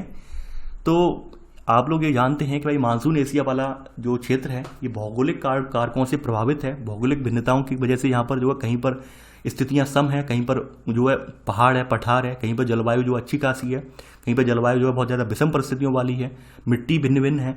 तो यहाँ पर वही जो है यहाँ पर यानी कि चावल जो हर जगह नहीं उगाया जा सकता है, चावल उन्हीं जगहों पर उगाया जा सकता है जहाँ पर जो है जल जो है जिसमें भरा रहता है मिट्टी में, यानी कि जहाँ पर जल जो है अच्छी खासी जल की उपलब्धता हो, तो वहीं पर जो है धान की खेती हो पाती है। तो ये जो खेती है चावल रहित वाली, ये उन क्षेत्रों में होती है, मानसून एशिया के उन क्षेत्रों में होती है जहाँ पर भौगोलिक कारक जो है भौगोलिक भिन्नताएं होती हैं और धान की फसल हो नहीं पाती है। तो यहाँ पर आप इसमें लिख लेना, मानसून एशिया के अनेक भागों में भौगोलिक कारकों की भिन्नता के कारण धान की फसल उगाना प्राय संभव नहीं है। अब देखिए इसी में सब पॉइंट बताया गया है कि भाई उत्तरी चीन, मंचूरिया, उत्तरी कोरिया, उत्तरी जापान में गेहूं, सोयाबीन, जौ एवं सोरपम बोया जाता है। सोरपम एक फसल है, सोरपम बोया जाता है। अब देखिए यहाँ पर एक जगह आई है मंचूरिया, ये क्या है? देखिए मंचूरिया किसी टाइम में जो है ये आपका जो यानी कि आपका चाइना वाला रीजन है, चाइना वाले रीजन में जो पूर्वोत्तर वाला इसका जो भाग है, उत्तर पूर्व वाला जो भाग है, यहाँ पर एक साम्राज्य था जिसका नाम था मंचू करके साम्राज्य था। तो मंचू साम्राज्य का एक क्षेत्र था पूरा, तो इसीलिए इस क्षेत्र को आज भी मंचूरिया के नाम से जाना जाता है। ये वाला क्षेत्र जो है इसे मंचूरिया के नाम से जाना जाता है, ठीक है। ये चाइना के पूर्वोत्तर वाले भाग में यानी उत्तर पूर्व वाले भाग में था, ये उत्तर पूर्व वाले भाग में, ठीक है, इसलिए इसे मंचूरिया के नाम से जाना जाता है। तो आपको अगर अटपटा लग रहा हो कि भाई मंचूरिया क्या कोई जगह है, शब्द है, तो वही मैंने बता दिया। पहले यहाँ मंचू साम्राज्य रहा था, तो इस वजह से इस जगह का नाम पूरा जो साम्राज्य वाला क्षेत्र है इसे मंचूरिया के नाम से जाना जाता है। तो आपने ये सब पॉइंट लिख लिया होगा। इसके अलावा भारत की बात करें तो भारत में जो सिंधु है, गंगा के मैदान है, इनके पश्चिमी भाग में गेहूँ एवं दक्षिणी पश्चिमी जो शुष्क मैदान है यहाँ पर ज्वार बाजरा आपके यहाँ उगाया जाता है। ये लिख लेना आप, ठीक है। यानी आपने लिख दिया होगा भारत में जो सिंधु गंगा के मैदान के पश्चिमी भाग में गेहूं एवं दक्षिणी एवं पश्चिमी शुष्क प्रदेश में ज्वार बाजरा प्रमुखता से उगाया जाता है। अब देखिए यहाँ पर पूरी विशेषताएं इनकी सेम है, यानी आपकी जो चावल प्रधान वाली गहन निर्वाह कृषि है और चावल रहित वाली, इनकी विशेषताएं सेम है। अंतर सिर्फ इतना है, चावल प्रधान वाली में तो पूरी तरह से मानसून पर डिपेंड रहते हैं। यहाँ पर ये लोग मानसून पर डिपेंड ना रहकर भौगोलिक कारकों की भिन्नता की वजह से यहाँ पर ये लोग सिंचाई पर भी डिपेंड रहते हैं। तो यहाँ पर इसमें लिख लेना कि केवल अंतर यह है कि इसमें सिंचाई भी की जाती है। तो आपने कृषि का पहला प्रकार, यानी आपने कृषि की पहला प्रकार निर्वाह कृषि के बारे में आपने जान लिया। ठीक है, अब अगली कृषि का प्रकार है, यानी कृषि की सेकंड हेडिंग है आपकी कृषि के प्रकारों में, ये है रोपड़ कृषि। अगली हेडिंग डाल लेना, रोपड़ कृषि। रोपड़ का मतलब आप समझ गए होंगे कि भाई रोप का मतलब कहीं से हम लेकर आए और कहीं पर हमने पौधे को रोप दिया, लगा दिया, तो वो कृषि जो होगी वो रोपड़ कृषि होगी। देखिए, ये रोपड़ कृषि की शुरुआत जो हुई थी खास करके आपके जो हमारे जो आए थे, यूरोपीय लोग आए थे बाहर से और हमारे यहाँ उपनिवेश बनाकर हमारे देश में जब रह रहे थे, तो रोपड़ कृषि जो थी उनकी ही दिमाग की उपज थी। रोपड़ कृषि इसलिए लगाई गई थी कि उन्हें एक तो व्यावसायिक फायदा होगा और चूंकि हमारे यहाँ लेबर वगैरह जो थी वो सस्ती उन्हें मिल जा रही थी, तो ऐसे करके उनको इससे बहुत ज़्यादा व्यावसायिक लाभ भी प्राप्त हुआ। तो ऐसे करके वो बहुत सारे पौधे जो थे बाहर से लेकर आए और उन्होंने हमारे यहाँ लगवा दिए और उन पर जो है अपने यहाँ, यानी यहाँ की जलवायु का फायदा उठाते हुए, यहाँ की जलवायु की जो है समता देखते हुए, जलवायु इन पौधों के अनुरूप थी और इस जलवायु में जो है ये पौधे जो है खूब फले बढ़े। इसके अलावा यहाँ पर लेबर वगैरह जो थी सस्ती मिल जा रही थी। सस्ती से मतलब वही था कि डंडे के दम पर हम जो है कार्य करवा ले रहे थे। लेबर्स अपना मुंह मांगा जो है यहाँ पर जो है बेज, यानी मुंह मांगा जो अपना वेतन है वो मांग नहीं पा रही थी। ये बात आप सब जानते हैं। तो ऐसे करके रोपड़ कृषि की यहाँ पर नींव पड़ी है। तो यहाँ पर वही बताया गया है पहला पॉइंट इसी में ही कि यूरोपीय उपनिवेशों ने अपने अधीन उष्णकटिबंधीय क्षेत्रों में चाय, कॉफी, कोको, रबड़, कपास, गन्ना, केले और अनानास की पौध लगाई। यानी ये पौधे सब बाहर से आई गई थी और इन्हें जो है रोपा गया है। किसके जरिए? यूरोपीय उपनिवेशक जो आए थे, जैसे ब्रिटिशर्स थे, पुर्तगाली थे, डच थे, फ्रांसीसी थे। ठीक है, तो इन्होंने जो अपने अपने मुनाफे के लिए जो अपनी खेती की जो किस्में जो विकसित की और जो फसलें लगाई अपने जो व्यापारिक फायदे के लिए, व्यवसायिक फायदे के लिए, तो वो सब रोपड़ कृषि के अंतर्गत आते हैं। अब देखिए, ये जो इसकी खास बात क्या है रोपड़ कृषि की, चूंकि एक बड़े विस्तृत क्षेत्र में लगाई जाती है और इसके लिए बहुत ज़्यादा पूंजी भी लगता है, पूंजी, उच्च तकनीक, ये सब चीज़ें लगती हैं। तो यहाँ पे बताया गया है, इसी में लिख लेना कि इसमें अधिक पूंजी, इसमें ठीक है, या सॉरी, पहले लिख लेना इसमें कृषि क्षेत्र का आकार बहुत विस्तृत होता है और केवल किसी एक फसल के उत्पादन पर ही संकेंद्रण किया जाता है। यानी यहाँ पर भिन्न भिन्न फसलें नहीं उगाई जाती हैं, जैसे हमारे यहाँ की तरह आपने देखा होगा कि भाई अब गेहूं कर लिए, गेहूं के बाद मक्का कर ली, मक्का के बाद फिर हमने कोई और फसल देख ली, उस टाइम ड्यूरेशन में एक साल में 3-3 फसलें निकाल ली हमने। यहाँ पे ऐसा नहीं होता है, क्योंकि ये पौधे रोपड़ वाले होते हैं, इन्हें पनपने के लिए लगभग टाइम लग जाता है, 3 से 4 साल का समय इन्हें जो है ग्रो करने में लग जाता है, इन पौधों को तैयार होने में लगता है। तो ऐसे में यहाँ पर डेली पौधे चेंज नहीं किए जाएंगे। तो इसलिए ये जो कृषि है, यानी कि यहाँ पर केवल और केवल एक ही फसल पर ही संकेंद्रित होती है, एक ही फसल यहाँ पर होती है। तो ये आप इसी में लिख लेना सब पॉइंट, यानी कि ये पहले का सब पॉइंट यही है कि इसमें कृषि क्षेत्र का आकार बहुत विस्तृत होता है और केवल किसी एक फसल के उत्पादन पर ही संकेंद्रण किया जाता है। इसी में सेकंड सब पॉइंट देखिए, इसमें अधिक पूंजी निवेश, इसके अलावा उच्च प्रबंध और तकनीकी आधार पर वैज्ञानिक विधियों का इसमें प्रयोग किया जाता है। ये आप लिख लेना। अब देखिए, यहाँ पर बताया गया है नीचे वाले पॉइंट में कि कौन कौन से लोगों ने कहाँ कहाँ पर कौन कौन सी फसल पहुँचाई, कौन कौन सी खेती रोपड़ कृषि में कौन कौन सी पौध पहुँचाई, वो भी बताया गया है। देखिए, फ्रांस वासियों ने पश्चिमी अफ्रीका में कॉफ़ी और कोकोआ की पौध लगाई थी। वहीं जो ब्रिटेन वासी थे आपके, ब्रिटेन वासियों ने भारत और लंका में चाय के बाग, मलेशिया में इन्होंने रबड़ के बाग और पश्चिमी द्वीप समूह में इन्होंने गन्ना और केले के बाग विकसित किए। वहीं सेकंड सब पॉइंट सेकंड का, अब देखिए यहाँ पर स्पेन वालों ने जो है, स्पेन और अमेरिका वासियों ने जो फिलिपाइन द्वीप समूह है, इसमें नारियल और गन्ने के बागान लगाए। ये लिख लेना आप। वहीं इंडोनेशिया का जो द्वीप समूह है, इंडोनेशियाई देश है जो, यहाँ पर डचों का शासन था। तो डचों ने यहाँ पर, डच यानी हॉलैंड वासी, तो डचों ने यहाँ पर गन्ने की कृषि में, लिख लेना आप थर्ड सब पॉइंट, सेकंड का थर्ड सब पॉइंट, इंडोनेशिया में एक समय गन्ने की कृषि में हॉलैंड वासियों का एकाधिकार था, यानी डचों का एकाधिकार था।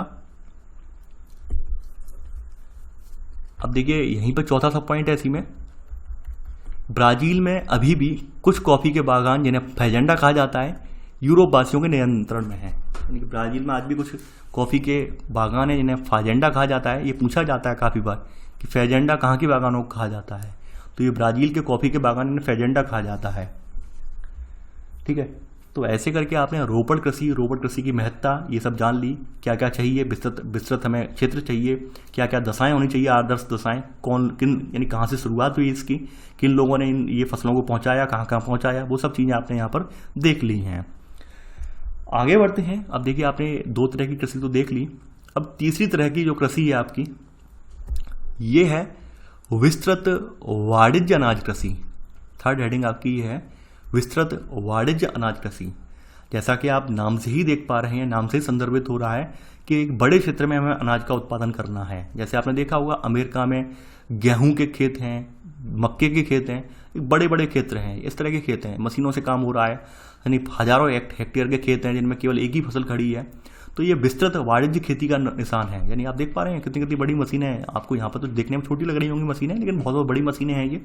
ठीक है, तो ये विस्तृत वाणिज्य कृषि है, यानी कि यहाँ पर पूरी तरह से काम जो है वो मशीनों के द्वारा ही होता है। तो ये होती कहाँ कहाँ पर है वो भी हम देख लेते हैं। तो यहाँ पर पहला पॉइंट यहाँ पे वही बताया जाता है यहाँ पर कि मध्य अक्षांशों के जो आंतरिक और अर्ध शुष्क प्रदेश हैं वहाँ पर इस तरह की खेती की जाती है। यानी मध्य अक्षांश, उच्च अक्षांश और निम्न अक्षांशों के बीच का क्षेत्र मध्य अक्षांश वाला होता है। तो यहाँ पर इस तरह की खेती की जाती है। तो इसमें फसल कौन कौन सी है, पहले का पहला सब पॉइंट, इसकी मुख्य फसल गेहूँ और अन्य फसलों में मक्का, जौ, राई एवं जई भी बोई जाती है। आगे बढ़ते हैं। सेकंड पॉइंट यहाँ पर, इसमें खेतों का आकार बहुत बड़ा और एवं सभी कार्य यंत्रों के द्वारा संपन्न किए जाते हैं। सभी कार्य मतलब खेती के सारे कार्य किसके द्वारा, बड़ी बड़ी मशीनों के द्वारा संपन्न किए जाते हैं। ये आपका सेकंड पॉइंट हो गया। आगे बढ़ते हैं। यहाँ पर एक लाइन लिखी हुई है, उस लाइन पे फोकस करना आप लोग। ये लिखा हुआ है इसमें प्रति एकड़ उत्पादन कम होता है परंतु प्रति व्यक्ति उत्पादन अधिक होता है। समझने वाली बात है, प्रति एकड़ उत्पादन कम हो रहा है। और वहीं आपने ऊपर देखी जो गहन निर्वाह खेती देखी, वहाँ पर आपने ये देखा था कि वहाँ पर क्या हो रहा था, वहाँ पर जो प्रति इकाई उत्पादन तो ज़्यादा हो रहा था लेकिन प्रति व्यक्ति उत्पादन जो था कम हो रहा था। अब ऐसा क्यों है, यानी यहाँ पर प्रति जो क्षेत्र है, क्षेत्र के हिसाब से उत्पादन बहुत हो रहा है लेकिन आदमियों के हिसाब से उत्पादन यहाँ पे कम हो रहा है। ऐसा क्यों है? यहाँ ऐसा इसलिए है कि भाई यहाँ की जनसंख्या है कम, ठीक है, यहाँ की जनसंख्या है बहुत कम, तो उस हिसाब से तो उत्पादन बहुत ज़्यादा हो रहा है यहाँ पर। यानी अमेरिका हमारे यहाँ अगर आप उसमें देख लें, अगर क्षेत्रफल के हिसाब से देख लें तो हमसे 3 गुना बड़ा है और जनसंख्या के मामले में चौथे पायदान पर है, चौथे। ठीक है, तो यहाँ पर जनसंख्या के मामले में जनसंख्या इनकी काफ़ी कम है और हमारे यहाँ से क्षेत्रफल इनका 3 गुना बड़ा है। दूसरी बात ये है कि भाई इनका प्रति एकड़ उत्पादन कम क्यों हो रहा है? कम होने का रीज़न ये है कि भाई ये लोग क्या करते हैं, यहाँ पर अपने अपने जो इनके क्षेत्र हैं, अपने अपने विस्तृत खेत हैं, वहाँ पर ऐसा नहीं करते हैं हमारे भारतीय किसानों की तरह कि उनके पास छोटा सा खेत है, उस खेत में 3 बार फसल उगानी है, ऐसा नहीं करते हैं। ये थोड़े समय के लिए खाली भी छोड़ देते हैं। यानी इनकी एक बार मान लो मक्के की फसल पूरी हो गई, मक्के की फसल से इन्होंने अच्छा खासा मुनाफा कमा लिया, उसके बाद इन्होंने 5-6 महीने के लिए खेत खाली छोड़ दिया, उस पर खेती करेंगे नहीं, अगली साल उसी सीजन में आके मक्के की फसल ही करेंगे। तो इस वजह से प्रति एकड़ उत्पादन ये उतना ज़्यादा नहीं लेते हैं, क्योंकि इन्हें मुनाफा ज़्यादा मिल जाता है, तो प्रति एकड़ उत्पादन के लिए बार बार लालायत नहीं रहते हैं। अब चूंकि भारत जैसे देशों की स्थिति थोड़ी भिन्न है, यहाँ पर जनसंख्या का दबाव बहुत ज़्यादा है, यहाँ पर तो ये लगता है कि भाई ज़्यादा से ज़्यादा अनाज हमें मिले, ज़्यादा से ज़्यादा अनाज मिले, तो लोग गहनता से खेती करते चले जाते हैं। यानी एक ही खेत पर 3-3 फसलें उगाने की कोशिश करते हैं, 3 से 4 फसल निकालने की कोशिश करते हैं। तो इसलिए यहाँ पर हमारे यहाँ जो है एक प्रति क्षेत्रफल जो है उत्पादन ज़्यादा होता है, ठीक है, और हमारे यहाँ जो प्रति व्यक्ति उत्पादन कम हो पाता है। वहीं यहाँ पर प्रति एकड़ उत्पादन कम होता है और यहाँ पर प्रति व्यक्ति उत्पादन बहुत ज़्यादा रहता है, क्योंकि जनसंख्या बहुत कम है। तो ये आपने सब पॉइंट यहाँ पर लिख लिया होगा, सेकंड का सब पॉइंट है। अब देखिए इस खेती के नाम अलग अलग जगहों पर क्या क्या नाम है वो भी आप जान लीजिए। मध्य अक्षांशों में जो यहाँ पर होती है उसके इस पर कुछ नाम हैं, तो उन नामों के बारे में वैसे तो ऑलरेडी आप जानते हैं। तो यहाँ पे बताया गया है भाई इस प्रकार की कृषि का क्षेत्र यूरेशिया का स्टेपीज घास का मैदान, उत्तरी अमेरिका का प्रेरीज, अर्जेंटीना के पंपास, दक्षिणी अफ्रीका के वेल्डस, ऑस्ट्रेलिया के डाउन्स और न्यूजीलैंड के कैंटरबरी के मैदान में है। यानी यहाँ पर क्या किया जाता है, ये विस्तृत वाणिज्य अनाज कृषि की जाती है, क्योंकि ये जो मैदान है ये अनाज की खेती के लिए बहुत ही ज़्यादा उपयुक्त हैं, अनाज की खेती के लिए बहुत ज़्यादा इनकी आदर्श दशाएँ यहाँ पर स्थापित हैं इनकी, ठीक है। तो इसलिए यहाँ इन क्षेत्रों में ये किया जाता है विस्तृत वाणिज्य अनाज कृषि का उत्पादन, ठीक है। अब देखिए ये तो आपने कंप्लीट कर ली। अब खेती की चौथी किस्म है आपकी, चौथी हेडिंग आप डालेंगे, ये है आपकी चौथी किस्म मिश्रित कृषि। मिश्रित का मतलब आप समझ ही गए होंगे कि यहाँ पर खेती के साथ साथ जो है हम जो है चारे वाली फसलें भी कर रहे हैं, यानी खाद्यान्न की फसलें तो उगा ही रहे हैं, साथ ही साथ हम जो है चारे के लिए भी जो है फसलें यहाँ पर उगा रहे हैं, यानी हम अपने मवेशी वगैरह भी, अपने पशु वगैरह भी साथ में पाल रहे हैं। तो ऐसी खेती जो है मिश्रित कृषि में आ जाएगी। तो ये भी कृषि जो है, ये भी कृषि विकसित क्षेत्रों में की जाती है, यानी कि जहाँ पर भाई, यानी आप लिख लेना कि इस प्रकार की कृषि उत्तरी पश्चिमी यूरोप, उत्तरी पूर्वी अमेरिका, यूरेशिया के कुछ भाग और दक्षिणी महाद्वीपों के समशीतोष्ण अक्षांश वाले भागों में इसका विस्तार है। ये लिख लेना आप। अब देखिए ये खेत जो हैं, अब चूंकि मिश्रित कृषि वाले खेत ज़्यादा बड़े नहीं हो सकते हैं, क्योंकि यहाँ पर इन्हें खाद्यान्न फसलों के साथ साथ जो अपनी चारा फसलें हैं, यानी जो आपकी इसके जो जानवरों के लिए फसलें हैं वो भी उगानी है, चारे वाली फसलें भी साथ में उगानी है। तो इतने बड़े इनके यानी अपने खेत नहीं होंगे, इनके मध्यम आकार के खेत होंगे। तो यहाँ पर वही लिखा गया है, यहाँ पर सेकंड पॉइंट, यानी इसी में सेकंड पॉइंट आप नोट कर लेना इसी में, कि इस कृषि में खेतों का आकार मध्यम होता है। इसी में सब पॉइंट, पहला सब पॉइंट, इसमें बोई जाने वाली फसलें गेहूं, जौ, राई, मक्का, चारे की फसलें एवं कंदमूल प्रमुख हैं। ठीक है। अब देखिए इसमें वही बताया गया है, भाई फसल उत्पादन और पशुपालन दोनों को इसमें समान महत्व दिया जाता है, यानी फसल उत्पादन भी किया जाता है और पशुपालन भी किया जाता है। अब देखिए यहाँ पर एक बात लिखी हुई है, एक लाइन यहाँ पर हाईलाइट है, वो लाइन लिखनी नहीं है, उस लाइन का जिक्र कर देता हूँ मैं। सस्यावर्तन एवं अंत्य फसली कृषि मृदा की उर्वरता को बनाए रखने की भूमिका में महत्वपूर्ण भूमिका निभाते हैं। इसका मतलब क्या है? देखिए आप लोग जानते हैं कि फसलों का पैटर्न होता है, क्रॉप पैटर्न होता है। ठीक है, जिसे हम सस्यावर्तन या क्रॉप पैटर्न के नाम से जानते हैं। क्रॉप पैटर्न का मतलब क्या होता है? कुछ फसलें ऐसी होती हैं जिन्हें जमीन से बहुत ज़्यादा जो है उपजाऊपन चाहिए होता है, जमीन से बहुत ज़्यादा उन्हें पोषक तत्व चाहिए होते हैं। तो जो फसल सबसे ज़्यादा जमीन से पोषक तत्व खींच रही है, तो ऑब्वियस ही बात है कि जमीन जो है अनुर्वर हो जाएगी, जमीन का उपजाऊपन कम हो जाएगा। मान लीजिए कोई फसल ऐसी है जो जमीन का उपजाऊपन बहुत ज़्यादा मात्रा में ले रही है, तो ऑब्वियस ही बात है उपजाऊपन यानी उर्वरकता जो है जमीन की कम हो जाएगी। और ऐसे में वहाँ पर अगर दूसरी फसल भी हम बहुत ज़्यादा उपजाऊपन खींचने वाली लगा दें, बहुत ज़्यादा जो है जिसके लिए मिट्टी में बहुत ज़्यादा उपजाऊपन की जरूरत होगी, और वही फसल हम दोबारा फिर से लगा दें, तो क्या वो फसल हो पाएगी? नहीं हो पाएगी, वो फसल मर जाएगी। तो ऐसे में हम क्या करते हैं, हम साइकिल बना लेते हैं पूरा एक, यानी पहले हमने एक लगा दी, ऐसी फसल लगा दी जिससे कि मिट्टी का उपजाऊपन बहुत ज़्यादा खींचा जा रहा है, फिर दूसरी एक फसल लगा दी जो कि मिट्टी के उपजाऊपन को बढ़ाने वाली है, तीसरी फसल लगा दी कि भाई जो मिट्टी का उपजाऊपन बहुत ज़्यादा खींच रही है, फिर से हमने फसल वही लगा दी कि जो मिट्टी का उपजाऊपन बढ़ाने वाली फसल है। तो ऐसे करके मिट्टी का उपजाऊपन जो है वो स्थिर बना रहता है, यानी स्थिर अपना आप बना रहता है, एकदम कम नहीं हो पाता है। और ऐसे करके जो है मिट्टी जो उर्वरक बनी रहती है। ठीक है, उर्वरता मिट्टी की बनी रहती है। तो ये है आपका सस्यावर्तन यानी क्रॉप पैटर्न जिसे हम बोलते हैं। तो इसके बारे में जानते हैं आप लोग। अब देखिए अगली हेडिंग है आपकी डेयरी कृषि। देखिए डेयरी कृषि भी यहाँ पर जो है पशुपालन के अलावा ये डेयरी कृषि अलग रखी गई है। डेयरी कृषि का मतलब ये होता है कि भाई जानवरों की फसलें वगैरह आप वहाँ पर उगा रहे हैं, जानवरों वगैरह के लिए फसल वहाँ पर उगा रहे हैं यहाँ पर, तो ये डेयरी कृषि है। डेयरी का मतलब ये होता है कि भाई ये दुग्ध व्यवसाय के लिए इंपॉर्टेंट है डेयरी कृषि। और जो वाणिज्यिक पशुचारण आप जो कर रहे थे ऊपर, वो मांस के लिए किया जाता है। वहाँ पे दूध एक बाई प्रोडक्ट के रूप में है, वैसे मेनली वहाँ पर मांस वगैरह के लिए वो किया जाता है। ठीक है, जैसे सुअर का फार्मिंग है, पिग फार्मिंग वगैरह है, और भी बहुत सारे जानवरों की फार्मिंग वगैरह होती है, बुल फार्मिंग वगैरह की जाती है वहाँ पर मांस के लिए केवल अमेरिका वगैरह में, तो वो वाणिज्यिक पशुचारण में आ जाएगा। ठीक है, डेयरी कृषि में मेनली हम जो जानवर हैं उनकी हत्या नहीं करते हैं, हम उन्हें केवल दूध के लिए रखते हैं। तो ये डेयरी कृषि में आ गया। ये पांचवी हेडिंग है आपकी, कृषि का पांचवा रूप है डेयरी कृषि।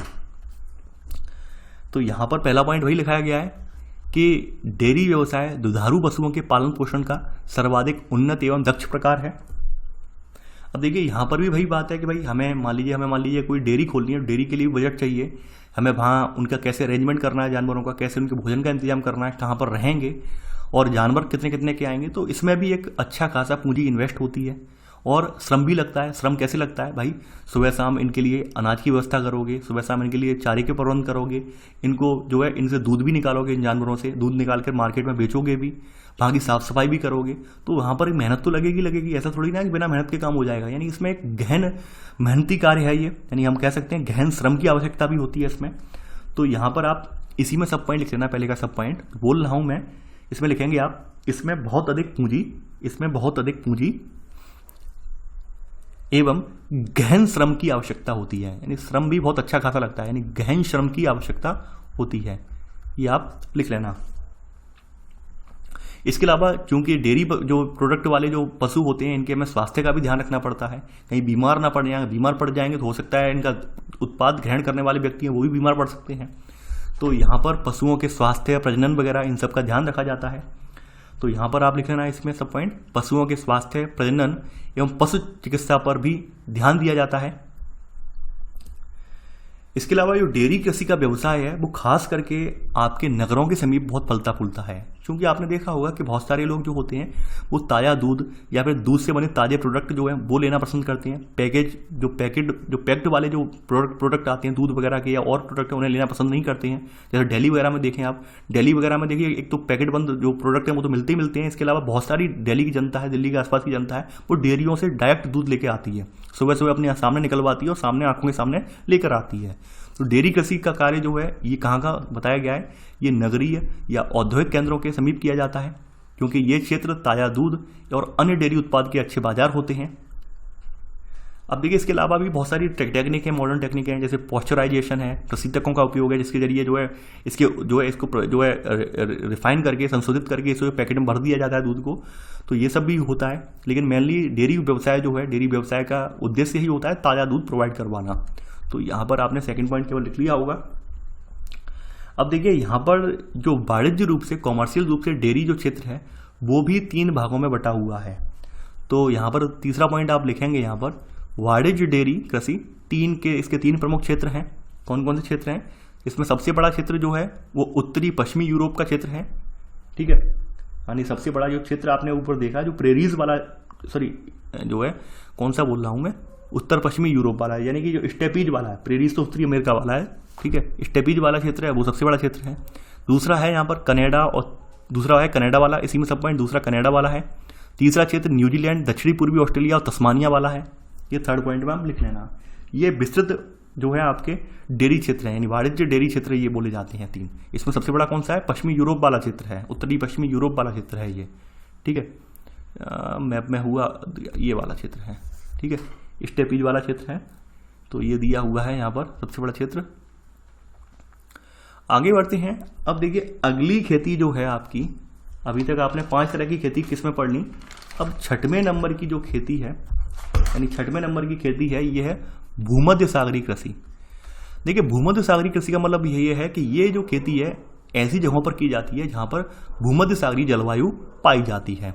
भूमध्य सागरीय जलवायु की विशेषता आपको बताई होगी कि ग्रीष्म ऋतु यहाँ पर शुष्क रहती है, ग्रीष्म ऋतु में वर्षा नहीं होती है, और शीत ऋतु में यहाँ पर जो वर्षा अच्छी खासी होती है। तो ये इसकी खास बात होती है भूमध्य सागरीय जलवायु की। तो कहाँ कहाँ पर भूमध्य सागरीय कृषि की जाती है? देखिए भूमध्य सागर के आसपास तो की जाएगी, इसके अलावा कुछ ऐसे क्षेत्र भी हैं जहाँ पर भूमध्य सागरीय प्रकृति की जलवायु पाई जाती है, उनका भी जिक्र अभी मैं करूँगा। तो यहाँ पर आप लिखेंगे इसमें थोड़ा सा भूमध्य सागरीय कृषि में कि इसका विस्तार भूमध्य सागर के समीपवर्ती क्षेत्र जो दक्षिणी यूरोप से उत्तरी अफ्रीका में ट्यूनीशिया से अटलांटिक तट तक फैला है, ठीक है। इसी में सब पॉइंट, ये जो क्षेत्र है ये तो हो गया किसका, ये तो आपका हो गया भूमध्य सागर के समीप वाला क्षेत्र। अब कुछ ऐसे क्षेत्र हैं जहां पर भूमध्य सागरीय जलवायु पाई जाती है। तो जलवायु वाले क्षेत्रों में यहाँ पर दक्षिणी कैलिफोर्निया वाला क्षेत्र है जहाँ पर भूमध्य सागरीय जलवायु पाई जाती है। मध्यवर्ती चिली वाला क्षेत्र है, दक्षिणी अफ्रीका का दक्षिणी पश्चिमी भाग है, और ऑस्ट्रेलिया का दक्षिणी और दक्षिण पश्चिम भाग है। तो यहाँ पर क्या है, इस तरह की जलवायु पाई जाती है, भूमध्य सागरीय जलवायु पाई जाती है, ठीक है। इसी में सब पॉइंट करके लिख लेना कि भूमध्य सागरीय जलवायु क्षेत्रों में जिनमें, ठीक है, ये पूरे सारे नाम जो है यहाँ से लेकर यहाँ तक ये आप लिख लेना। अब देखिए यहाँ पर अगर हम इस खेती की बात करें यहाँ पर, तो यहाँ इस खेती की खास बात यह है, एक तो खट्टे फल यानी फलों की खेती सबसे ज़्यादा होती है यहाँ पर। खट्टे फल यानी मौसम जो आपके जो अनार बोल रहा हूँ मैं, आपके खट्टे फलों में आपका जो है संतरा वगैरह है, अनानास वगैरह है आपका, या फिर मौसमी वगैरह है, ठीक है। इन सब की खेती बहुत अच्छी ज़्यादा होती है यहाँ पर। तो यहाँ पर आप सेकंड पॉइंट लिख लेना। यहाँ पर सेकंड पॉइंट आप लिखेंगे यहाँ पर, खट्टे फल व अंगूर की कृषि इस क्षेत्र की विशेषता है। अंगूर की कृषि इस क्षेत्र की विशेषता है। खट्टे फल व अंगूर की कृषि इस क्षेत्र की विशेषता है। अब देखिए अच्छे किस्म के जो अंगूर होते हैं उनसे यहाँ पर शराब बनाई जाती है, मदिरा बनाई जाती है। निम्न श्रेणी के अंगूर होते हैं उनसे मुनक्का या किशमिश सुखाकर उन्हें जो मुनक्का या किशमिश बनाई जाती है। तो देखिए ये मैं नहीं समझता हूँ, ये बात आपको लिखनी पड़ेगी। ये बात आप जानते हैं अंगूर से ये उत्पाद बनाए जाते हैं, तो ये बात आप जानते हैं। मैं ये बात स्किप कर रहा हूँ, लिखवा नहीं रहा हूँ ये, ठीक है।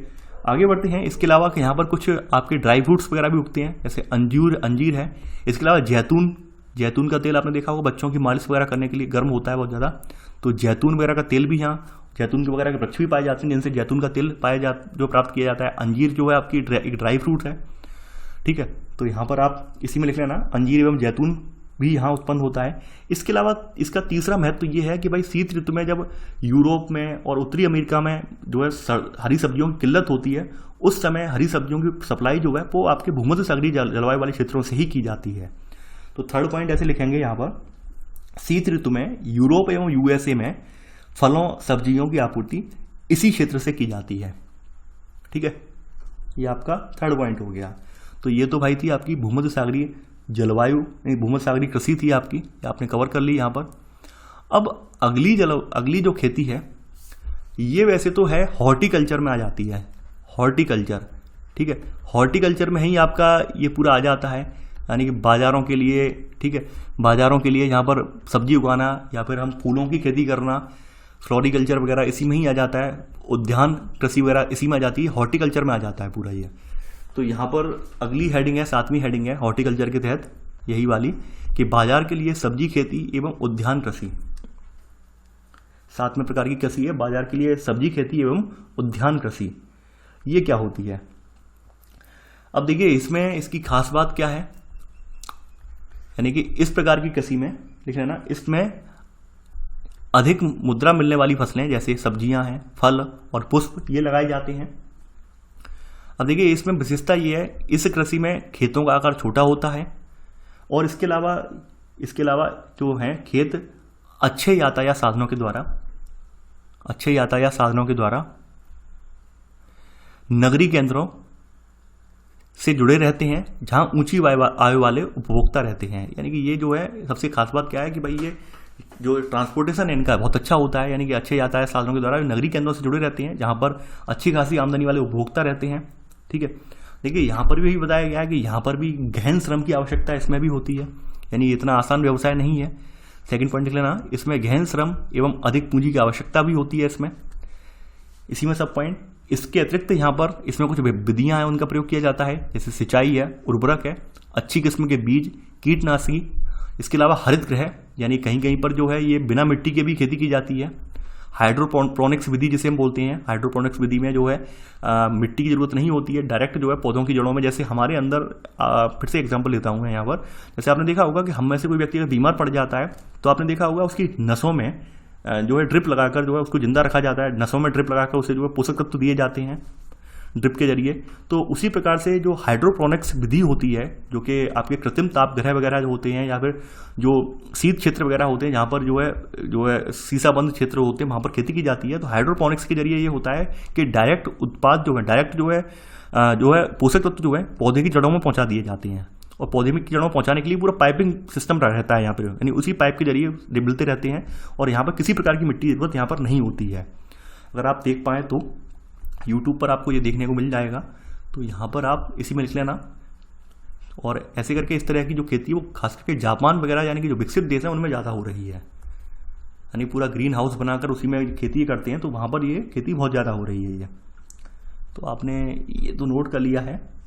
आगे बढ़ते हैं, थर्ड पॉइंट। अब देखिए ये खेती कहाँ कहाँ पर हो रही है।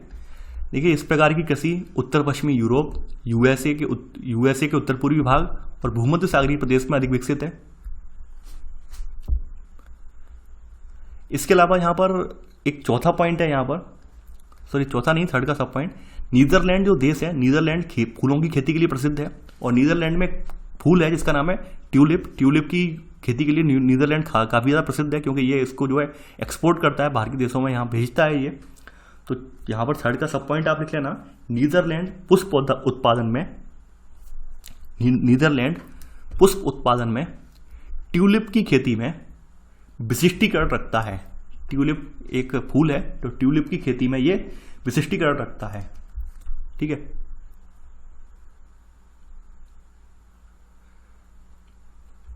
आगे बढ़ते हैं यहाँ पर। अब देखिए, केवल और केवल सब्जियां उत्पन्न करने वाली खेती को ट्रक कृषि भी कहते हैं।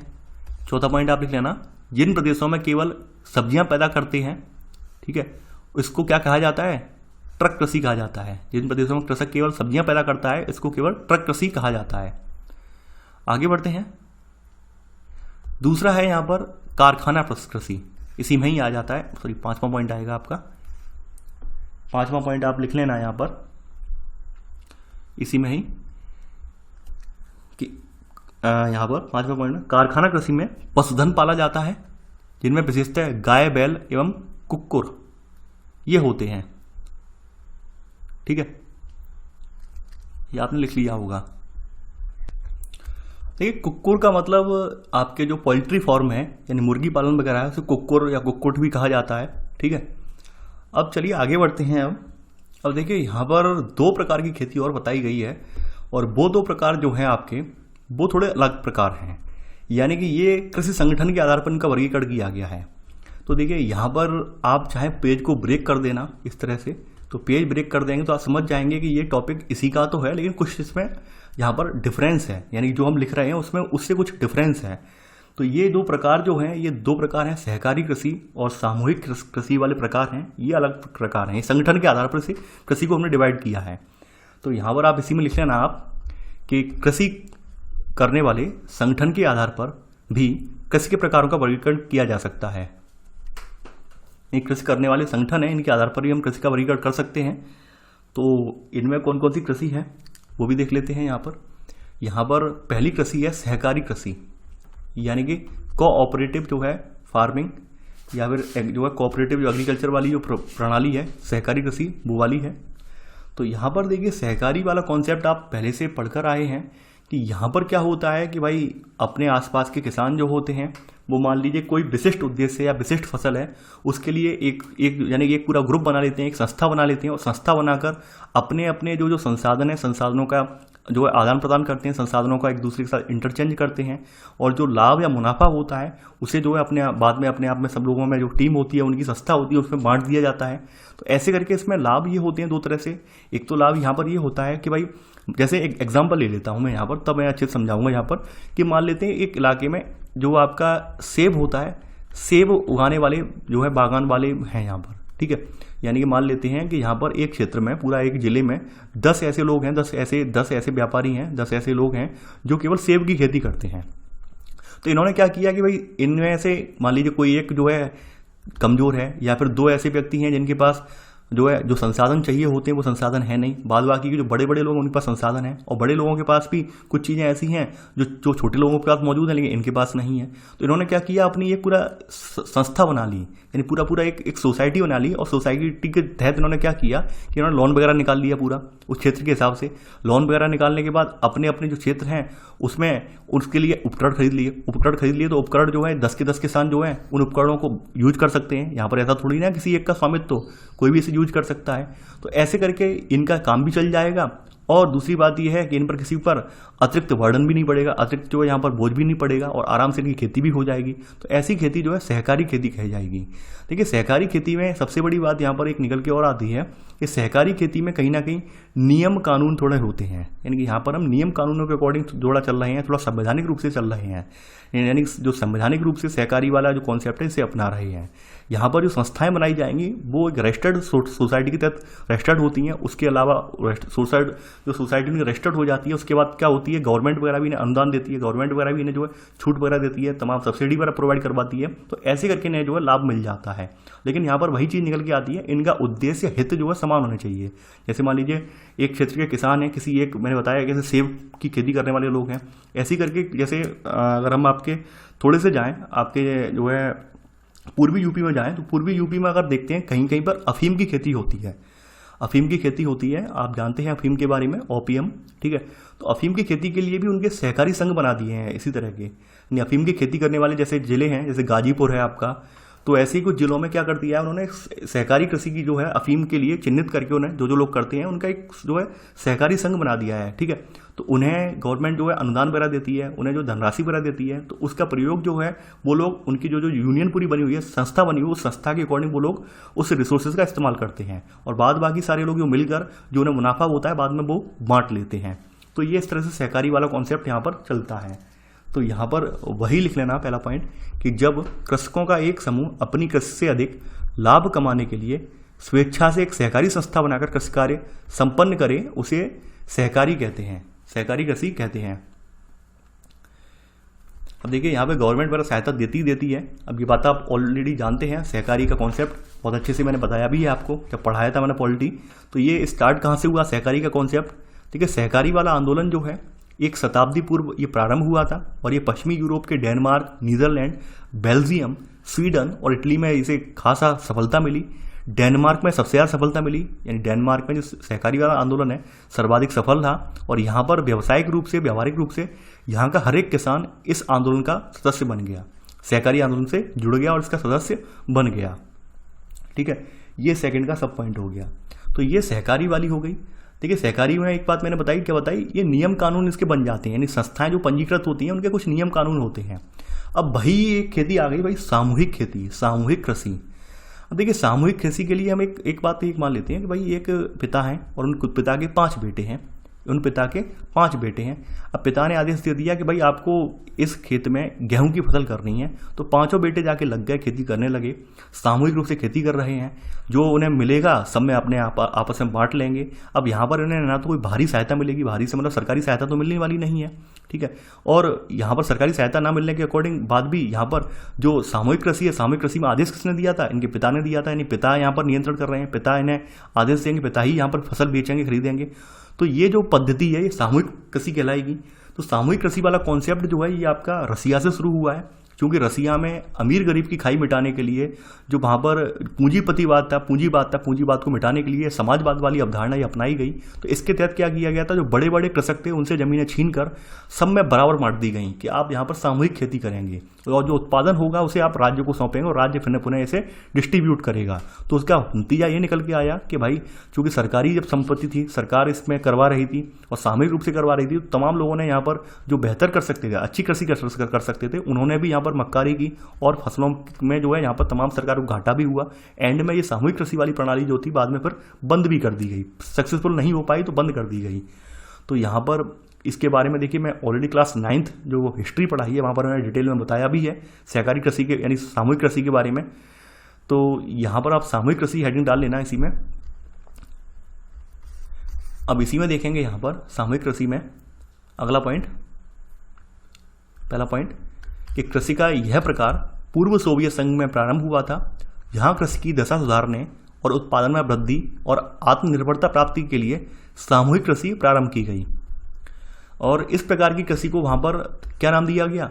कोल खहोज का नाम दिया गया। अब देखिए इसमें होता क्या है कि भाई सभी कृषक अपने संसाधन जैसे भूमि, पशुधन और श्रम को मिलाकर कृषि कार्य करते।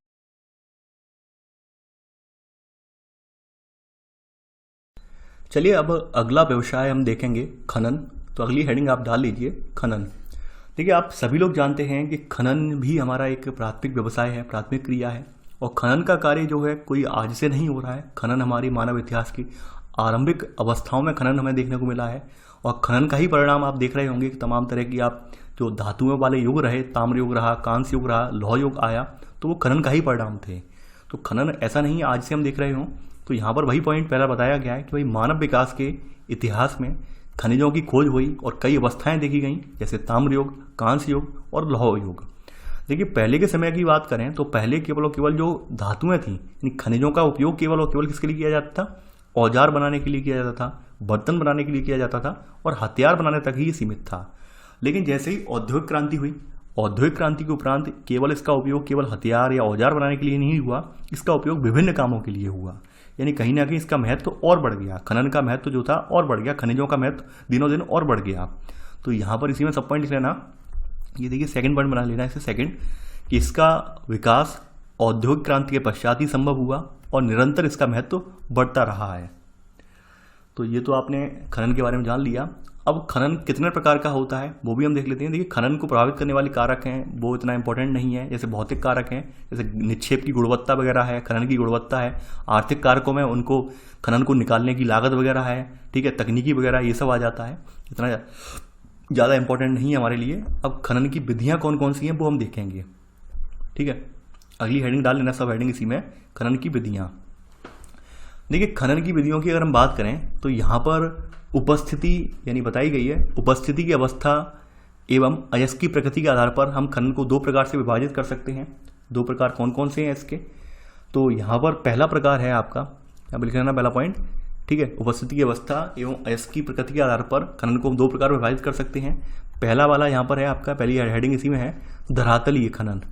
धरातल का मतलब ये होता है कि भाई ये धरातल वाली परत है, इसके ऊपर से खनन हमने कर लिया, ऊपर से, जैसे ये ऊपर परत है तो इसका ऊपर की परत हमने खोद दी, ये खनन कर लिया, तो ये धरातली खनन बोला जाएगा। तो ये आप लिखेंगे इसमें कि इसको विव्रत खनन भी कहा जाता है। विव्रत का मतलब होता है ओपन कास्ट। ओपन कास्ट का मतलब होता है कि ऊपर वाली परत से ही हमने मिट्टी हटा ली और यहीं से हमने जो चीज़ हमें प्राप्त करनी थी वो प्राप्त कर ली, ठीक है। तो इसे विव्रत खनन या खुला हुआ खनन भी कहते हैं इसे, ठीक है। और ये जो है इसी में आगे लिखेंगे यहाँ पर, यह खनिजों का खनन का सबसे सस्ता तरीका है, क्योंकि हमें ज़्यादा मेहनत नहीं करनी पड़ती है, या खनिजों के खनन का सबसे सस्ता तरीका है।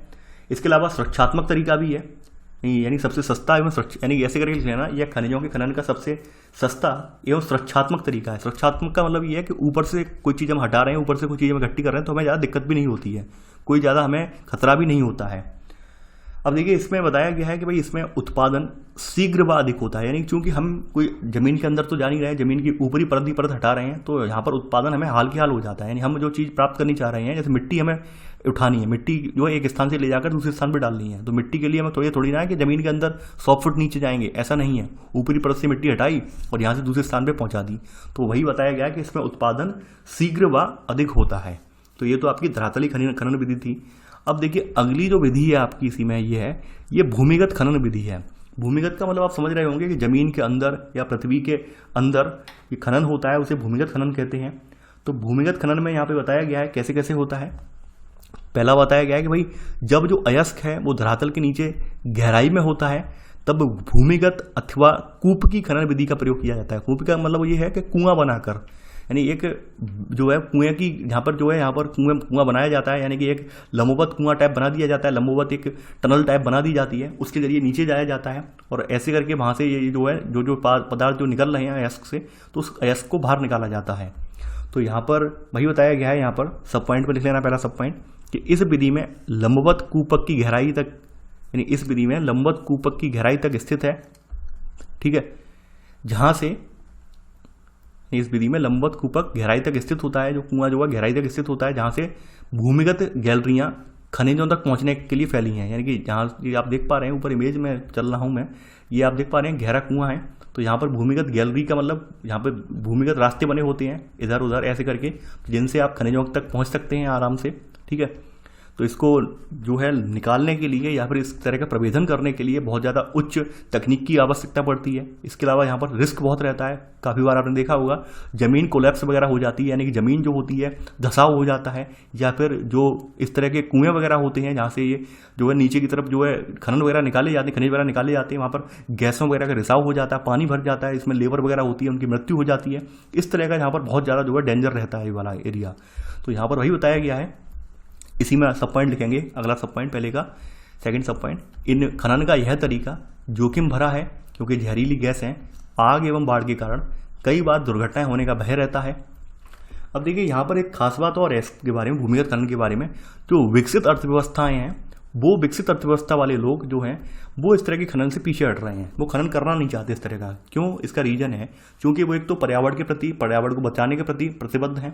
दूसरी बात यह है कि वहाँ पर विकसित लोग हो गए हैं, तो विकसित लोग एक अच्छी खासी यहाँ पर सैलरी लेंगे, इस यानी कि कम सैलरी में तो इतना जोखिम भरा काम करेंगे नहीं, एक महंगी सैलरी लेंगे, बहुत ऊंची सैलरी लेंगे, तो तब वो कोई चीज़ ज़मीन के अंदर से निकालेंगे।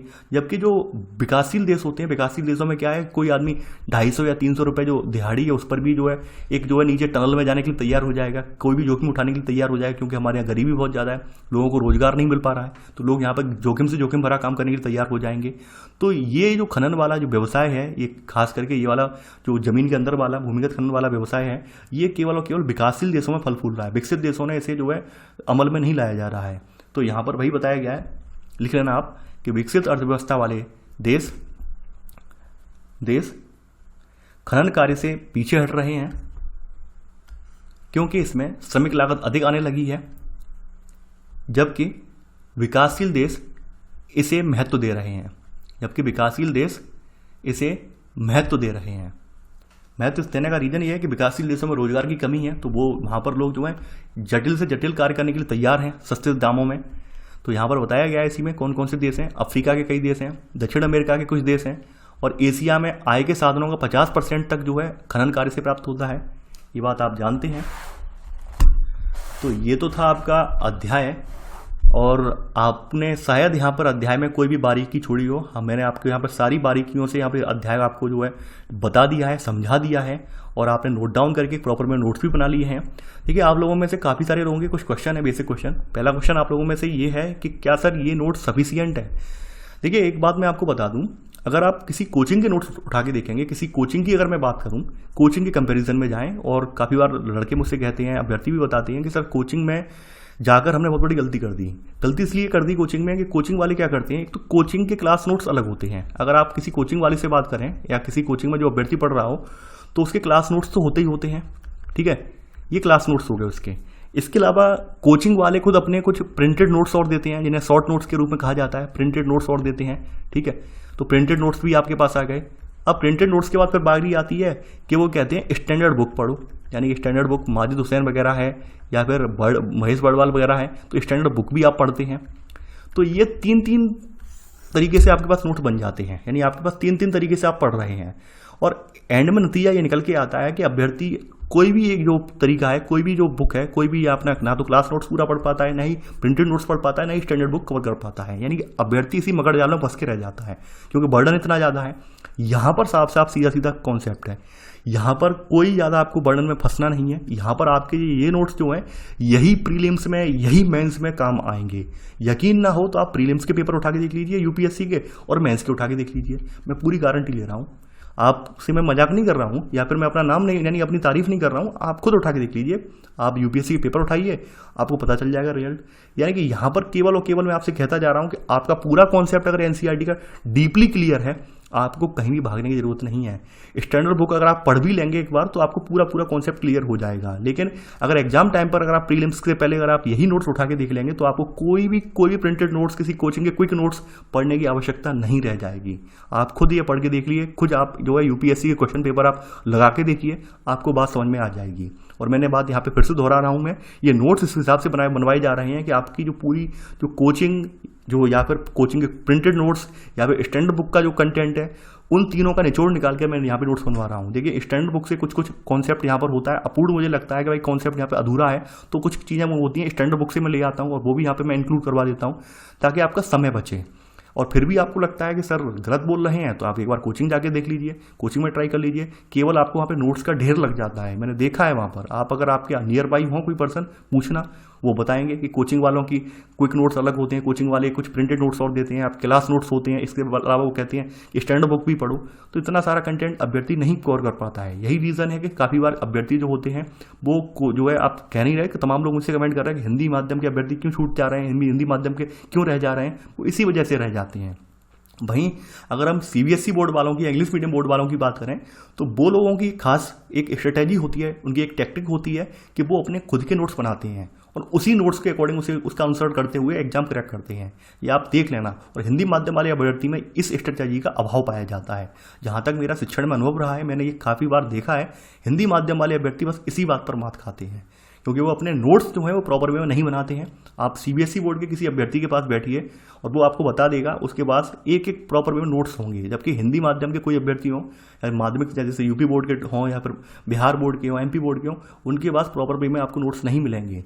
ठीक है, तो ये कुछ अंतर हैं जिसकी वजह से हिंदी माध्यम के अभ्यर्थी जो है चयन नहीं हो पा रहा है या फिर चयन में कम है। उसके अलावा कुछ और भी रीज़न है, लेकिन हम अपने रीजन जो हम जहाँ पर हम गलती कर रहे हैं, पहले हमें अपने जो गलती वाले जो हैं क्षेत्र हैं उन्हें सुधारना है, उन पर वर्क करना है। बाद बाकी क्या रीजन है उन पर मैं बाद में चर्चा करूंगा। फिलहाल मेरी जो बातें हैं वो आपको समझ में आ गई होंगी और जो अभ्यर्थी लगातार प्रश्न पूछ रहे थे उन्हें उनका जवाब भी मिल गया होगा। तो चलिए आज के बस इतना ही। आई होप आप लोग इस वीडियो को लाइक शेयर करना नहीं भूलेंगे। तो थैंक्स फॉर वॉचिंग। जय हिंद।